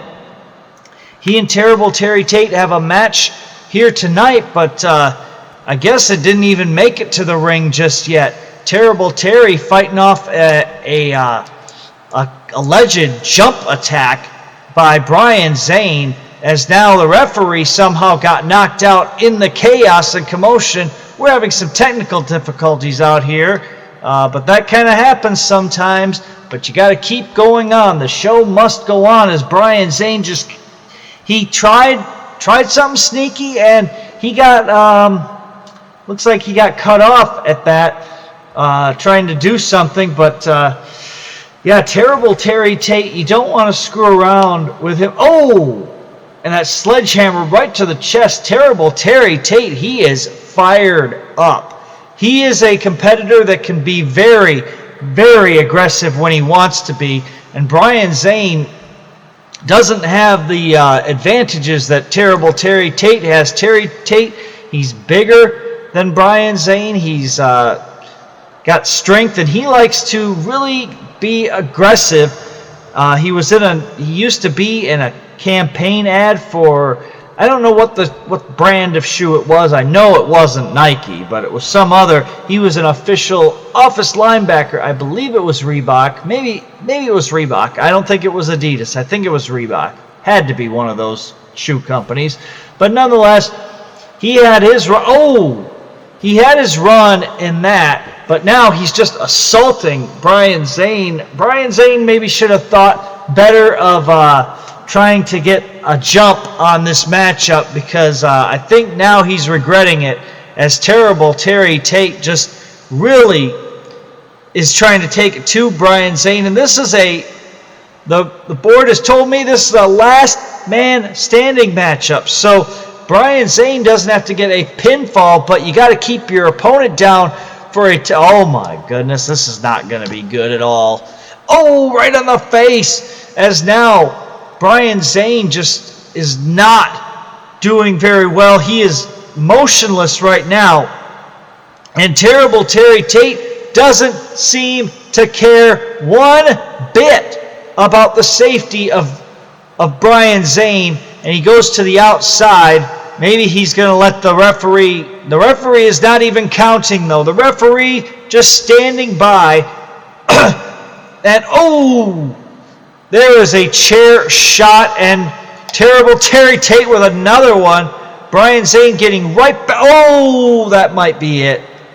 But terrible Terry Tate not letting up on the carnage just yet. But now the referee is starting a 10 count, and Brian Zane, he might be down and out. It looks like he's had enough. But terrible Terry Tate just kind of letting the count go. We're up to 7. We're up to 8. Is it going to be it? 9. And Brian Zane getting right back up at 9. But I don't know. That might have been a foolish decision, as terrible Terry Tate is now going to make him pay. It looks like he's going to make him pay for that decision to get up. And maybe he should have stayed down. But I don't think Zane wanted to stay down for that. He doesn't want to lose in his debut here. He's been in other, and there's a spear. There is a spear or a tackle, whatever you want to call it. Brian Zane taken down. He's busted open. He's bloody. The referee, I don't think, can do anything about it. But the referee is just counting. We're up to 3, 4. Is he going to get to it's up to 5. We're halfway, and now 6. Terry Tate looking on. 7, 8, and 9. And it looks like we have 10. Terrible Terry Tate picks up the victory in this last man standing contest. Brian Zane tried his best, but unfortunately for him, terrible Terry Tate was too much of a hurdle to overcome here tonight. And Brian Zane will lose this matchup, as terrible Terry Tate just gave him too much, and Brian Zane is still out. He may need some medical attention after this, but terrible Terry Tate really gave him quite the beating. This was a violent match that ends very quickly. And this terrible Terry Tate, he might be a force to be reckoned with in the DWX in the very near distant future. Welcome back, everyone, to more DWX's Mayflower Mayhem. We're getting ready for a matchup, the LS putting the NXT Tag Team Championships on the line, those tag titles that they won a while back, putting them on the line, the 1 and the RD. Looks like they've got matching ring attire here. The 1 looks like he's got some new ring attire.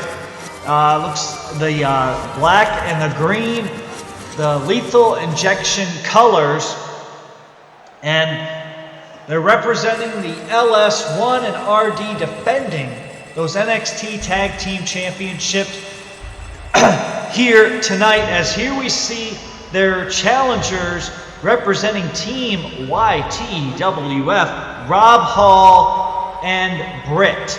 The Mad Professor Britt getting a title shot here for the tag team titles. Of course, Rob Hall and Steve the Gamble challenged for tag team gold at Halloween Hell and came up short, unfortunately. But will that same fate befall the Mad Professor and Rob Hall here tonight as they go for these NXT tag team titles? I guess that'll remain to be seen. I am not allowed at ringside because the board does not want to have any funny business go down.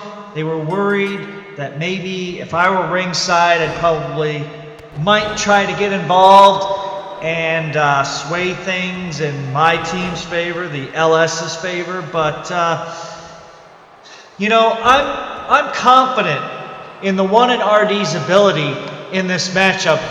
But it looks like they're starting off kind of on the wrong foot here, as a cover there. But thankfully, it was broken up. But this is, the 1 and RD are kind of getting a little outmatched here in the beginning. But The LS, sometimes we start slow but pick it up towards the end. But Rob Hall and Britt, they seem determined here tonight. And Rob Hall probably not too happy with all of and now a cover and a kick out there.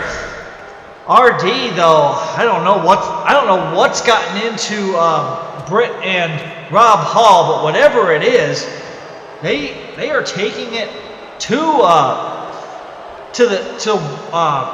RD and the one. I'm losing my train of thought. I have not seen this happen to the LS ever in a long time at all. I mean, I know that we've had our battles, but this is I just wonder if maybe Rob Hall and Britt, the frustration has just mounted to this point where they've become pretty much violent here, and they're using speed, and they're using speed to outmatch One and RD in this stage of the game, and I just can't believe this. I mean, I know there have been issues, but this is just crazy. And you would think with the age difference, because the One and RD, they're the younger team, but maybe that was possibly in the game plan for Britt and Rob Hall to be unpredictable, because you can't plan for the unpredictable things, and they're doing unconventional things to try and get something going here. But I can't believe this. Hopefully RD and the one hopefully they can overcome and weather this early storm, but I don't know. And a drop. Rob Hall missed that drop kick. Maybe that's the opening that the One and RD need as One takes down Rob Hall, kicks him right in the back of the head, as Britt he's got RD tied up like a pretzel, and the One is trying to break it up. He gets in there to break it up, but this is these two just seem to be on one page, and the One and RD they started off slow in this contest, and it looks like they're paying for it now as a cover. 1, 2, no. And there's a kick out by the One again. I'll tell you, the One and RD, they'll never quit. They do not quit. They might be facing some adversity here, but they will not quit on you. That is one thing to the credit of the LS. We don't give in. We don't give up. And sometimes we face adversity. Sometimes there might be a team that might catch us off guard. But you know what? The LS always finds a way to adapt and overcome. That's how the LS has survived through the FBXW and into the DWX. And the One, he's tied up on the ring ropes. What's going to happen here? Britt and RD going at it, and Rob Hall is keeping the One at bay. And Rob Hall again. Rob Hall, I can't stress this enough. He is a tough competitor in his own right. He's basically a tag team grand master, and a cover. 1, 2, no. And Rob Hall basically really RD is looking like he just got frustrated because he hit the RDKO, a move that usually puts most competitors to bed, and it just didn't seem to work out in his. And now Britt, he had the cover, but his own partner, what irony, his own partner broke up the pinfall. That is ironic right there, but that's the mark of a team that hasn't teamed up very long together. And now it looks like the LS looks like we're going to take full control of this no, I guess not. And now a cover by Rob Hall. 1, 2, and Britt, he did that little Brit maneuver that he does. He's kind of sneaky that way. Sometimes he can be a little bit sneaky, and oh, that's gotta hurt. And oh, a leg drop by Rob Hall. Cover 1, 2, and no, oh, kick out. Finally, and now a cover on the 1, 2, and 1 kick out. Yes, the 1 kicks out of that maneuver.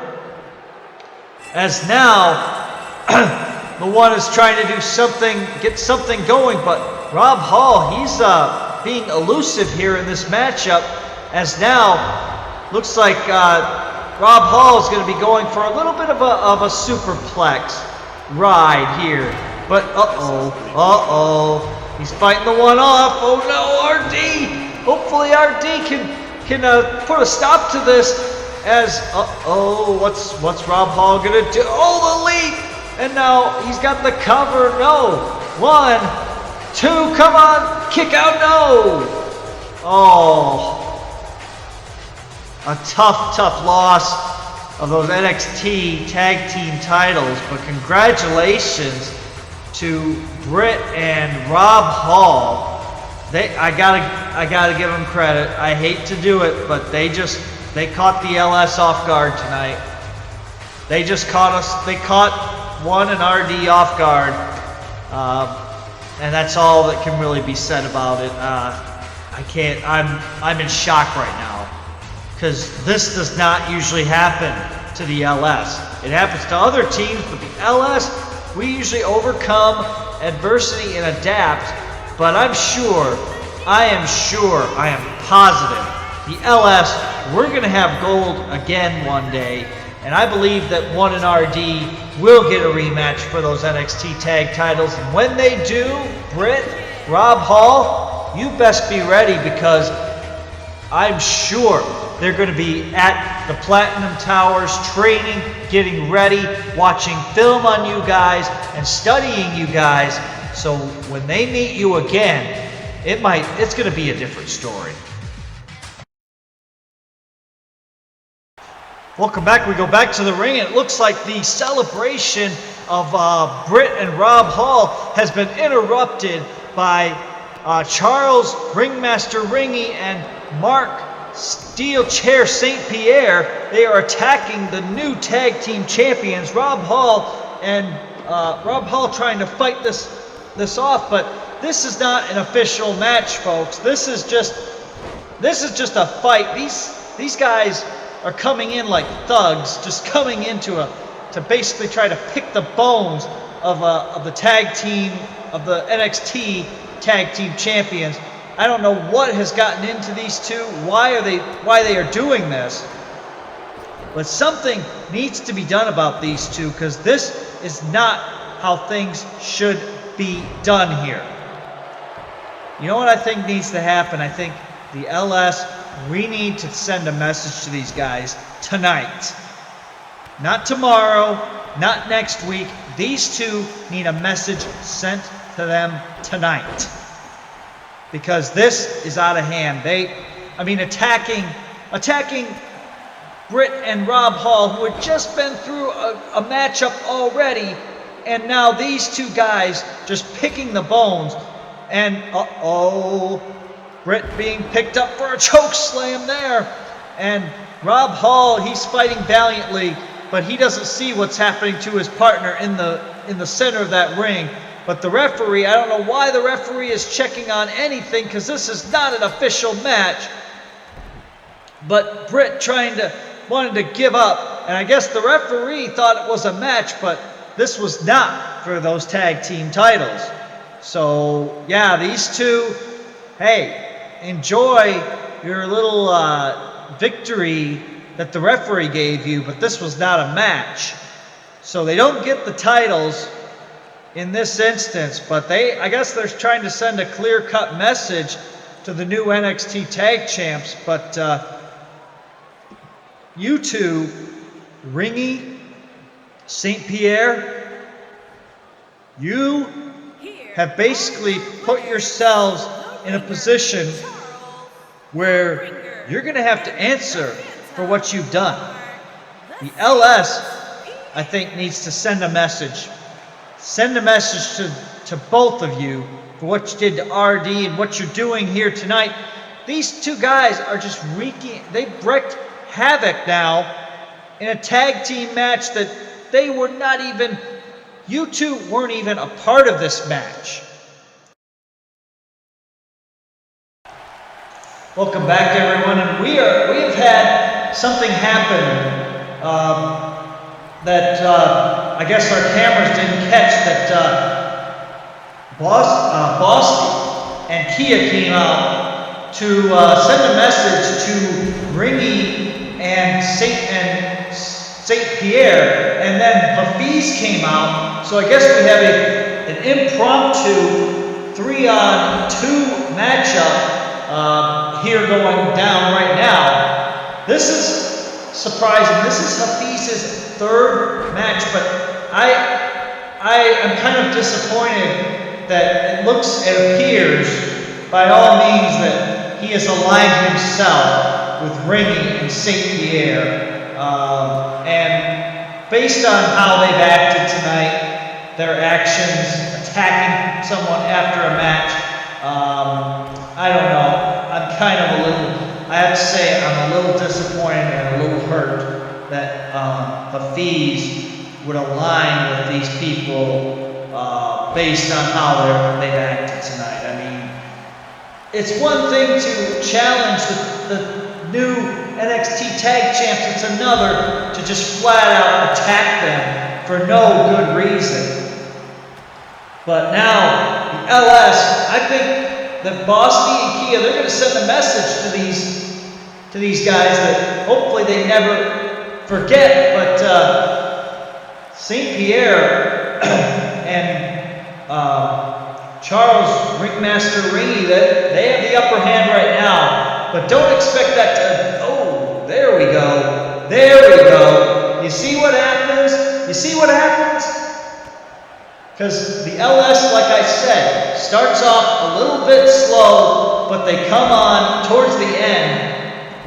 That was a good maneuver there by Charles Ringmaster Ringy, but yeah, look at that, the blind tag there, Kia getting involved, Kia right back in this. Come on, Kia, come on, Boston Kia, you gotta pull this one off. Don't let these guys take advantage of, oh, there's a clothesline. The referee should not be counting though, because Boston's just trying to get out of the ring right now. But this is just, the referee just admonishing Boston. The referee, I think, skipped the 1 even and went for 2. This referee, I'm starting to think this referee is corrupt. This referee here is corrupted.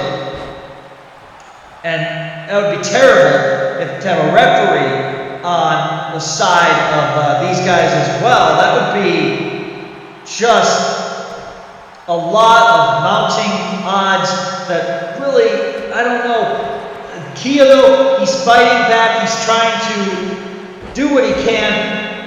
Oh, got him with that power bomb. And what's Kia going to go for now? He tags to Boston.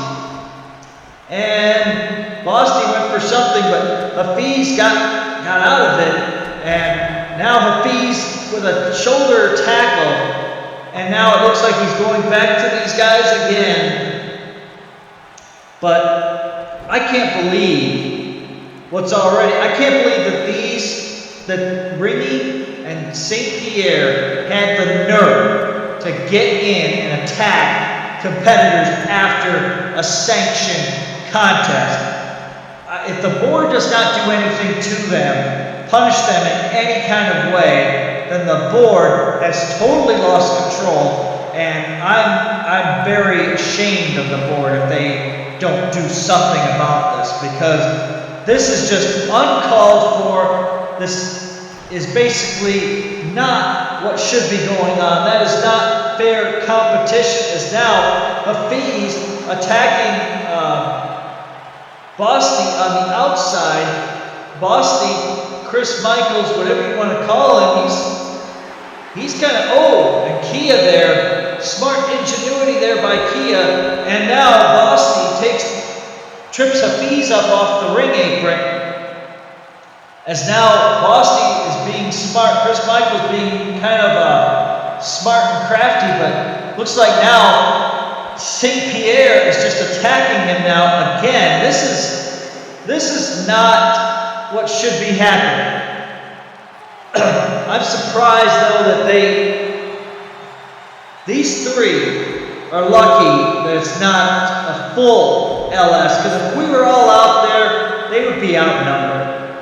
I can't come out there because of I have to do commentary duties, but mark my words, Ringy, St. Pierre, there will come a day of reckoning. The LS will give you your day of reckoning. I still think it's going to come right here, right now, but this is just insanity. And now Bosty has got him 1, 2, and oh, now he's reverts that into a Boston Crab type maneuver. And I think maybe Hafiz, all those matches that he had earlier tonight, he got out of it. I thought with all the matches that he had tonight, maybe his stamina wasn't up to par here tonight, but this is not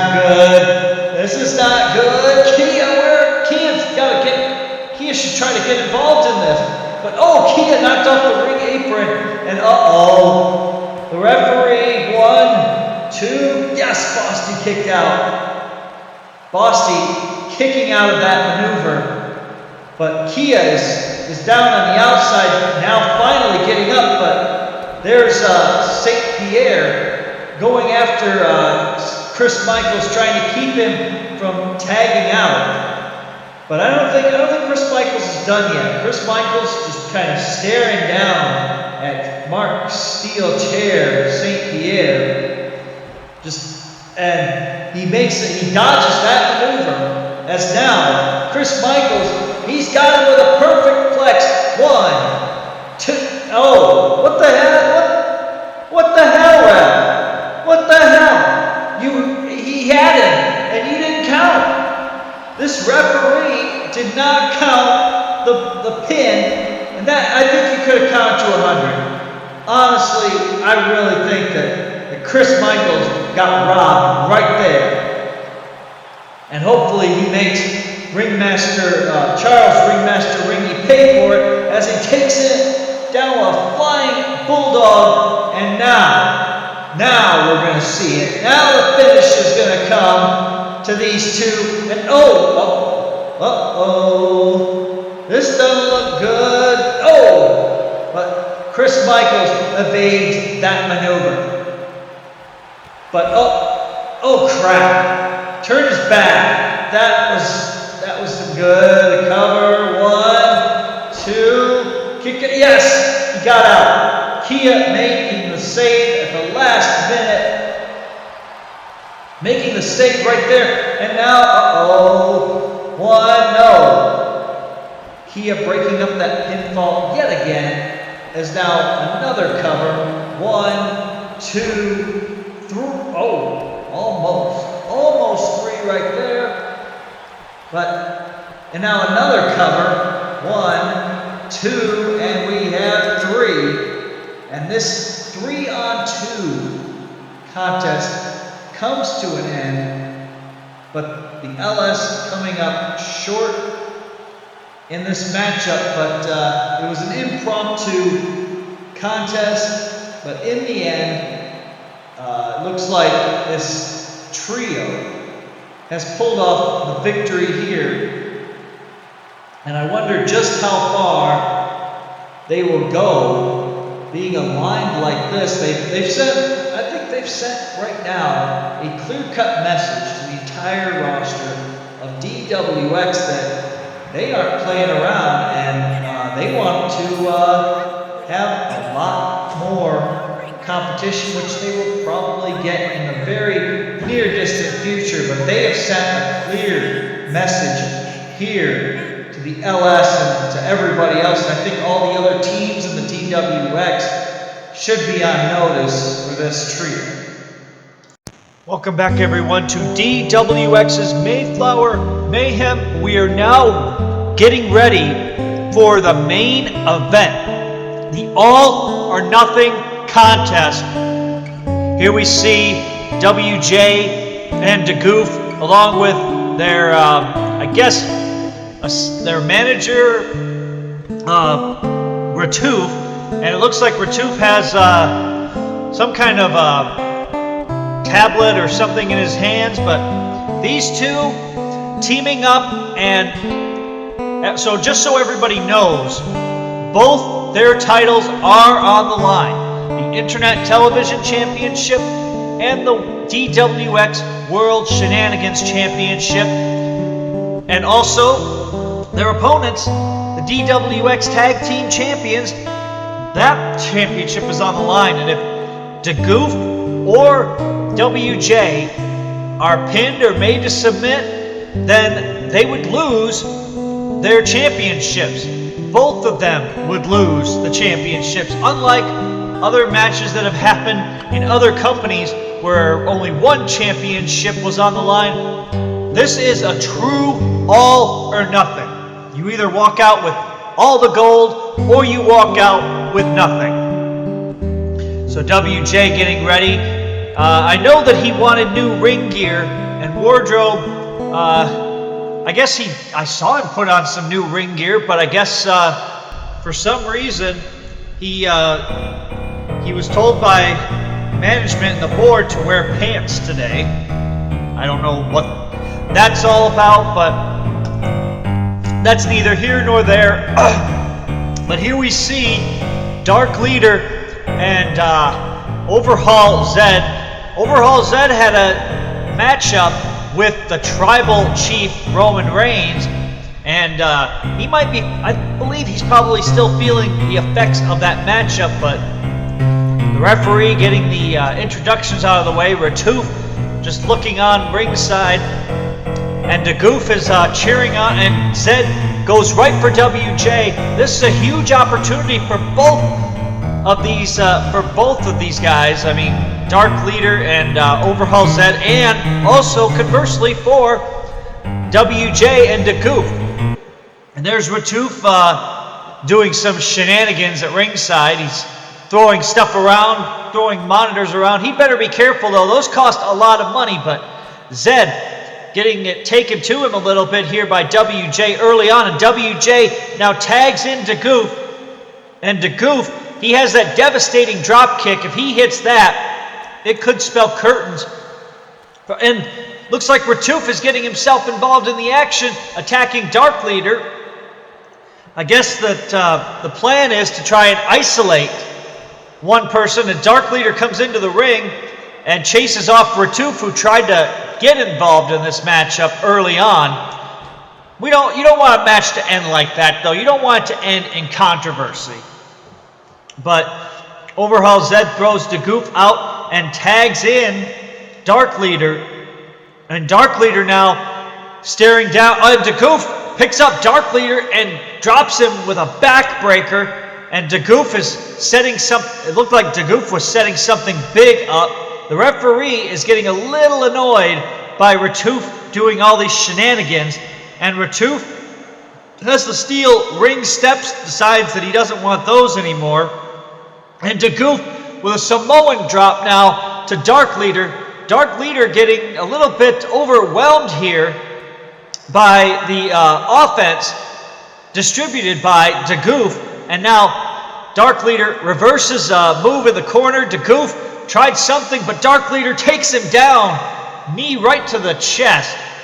And Dark Leader is setting something big up. And there Ratouf bumped right into Dark Leader, but he tried to stop something. And he bought DeGoof a little bit of time, so DeGoof was able to avoid that choke slam. That could have been devastating, but Dark Leader squashes him right in the corner.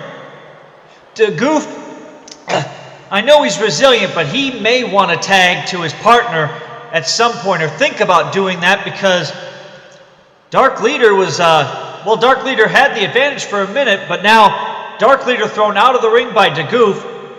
Looks like DeGoof is getting his second wind here, and Ratouf stalking Dark Leaders on the outside here, and DeGoof with that right hand, and the referee is starting a count. We don't want this to end in a count out. This match, I don't think, should end in a count out. If it does end in a count out, a double count out, I think that there needs to be a sudden death, overtime, one fall to a finish, because we need winners in this. We don't want to have a draw. Draws aren't fun. Count outs aren't fun. None of that stuff is fun. As now Ratoof banging right into DeGoof, and DeGoof, they've got to get back in the ring. They've got to get back in the ring. And we're up to 8. This match could end in a count out. But now the referee the count is broken there by DeGoof. That was close. That was, I almost thought we were going to have a count out, because that came very, very close. But DeGoof seems to feel more comfortable outside of the ring than he does in the ring. And a jackhammer. And that thin padding, that cannot feel too good on Dark Leader, as DeGoof with a press slam. And DeGoof, he's flirting with disaster on the outside of the ring, because, I mean, he's letting it get up to very close to being counted out, as now Dark Leader was going for a tag, but Ratoof pulled Zed off the ring apron, not allowing, and now Ratoof giving him the riot act. And, a punch there.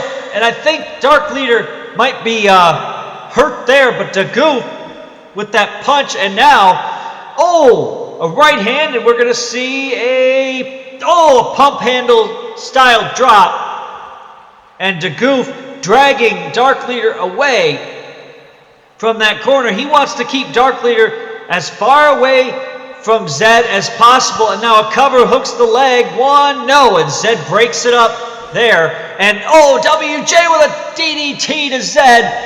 And now, what will DeGoof do right here? He's got an opportunity, but he's just kind of standing there. He's a little, I think, stunned by what he's seen, as now he's setting something up for Dark Leader. And Dark Leader,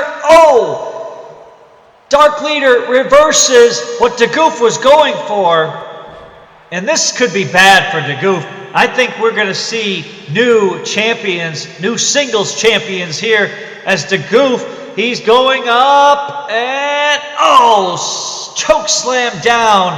That might be all she wrote. Congratulations to Dark Leader. No. WJ at the last second saving his partner, saving his championship as well. WJ doesn't want that championship to go to Dark Leader and Zed. And I guess that would be what would happen. We'd have dual champions for both of that. There'd be dual DWX World Shenanigans champions and dual Internet Television champions, because Zed and Dark Leader would have to share those championships, meaning that if either one of them lost, but that's all schematics, that's all stuff that nothing's happened yet. This match isn't over. Dark Leader, though, he's challenging DeGoof, saying, come on, bring it. And now, here comes Overhaul Zed, and they're setting something up as Dark Leader goes up. And, oh my goodness, a superplex powerbomb maneuver. That hurt both Dark Leader and DeGoof. But DeGoof, I think it is imperative now that he tries to get a tag, somehow gets some kind of, just as he does a belly-to-belly suplex, but I think he needs to get out. He needs to get his partner in, get the fresh partner in, as now WJ staring down Overhaul Zed, and he's got him with a claw maneuver. I think he's got the eyes. I think he's poking his thumb into the eyes of Overhaul Zed, and Zed can't seem to figure out what's going on. The referee says the hold must be broken, but WJ, he's done the damage to Overhaul Zed, and he's just kind of taking a moment to relax and catch a breath. But now, here we go. A move that a lot of Canadian wrestlers know, the sharpshooter. He's got Overhaul Zed in the sharpshooter, and Zed has no choice but to tap out to that devastating sharpshooter maneuver. And now we have new DWX Tag Team Champions, DeGoof and WJ. Who would have thought that these two would come together, work as a cohesive unit, and find a way to knock off the Tag Team Champions? And basically they are atop the Tag Team mountain here in the DWX, winning this all or nothing championship contest. But I think that someday, I think Zed and Dark Leader, well, they'll probably be back at some point in time. But tonight, WJ and DeGoof get to celebrate the big victory, coming together. They've got the tag team titles as they hoist them up high above their shoulder. That is a big, epic victory by these two, and we'll have to see how this unlikely duo works together as they will be defending those titles in the very near distant future, but a big win tonight.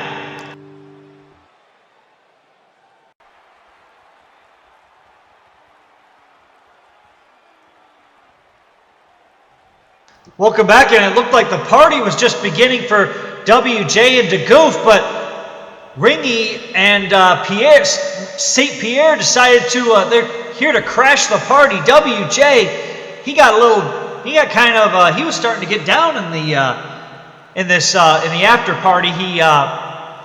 He took off his gear, and he's got that new ring gear, and now he's taking it to Ringy.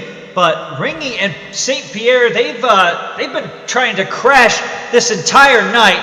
They aren't happy with some of the fines that were levied against them for their attacks on certain competitors.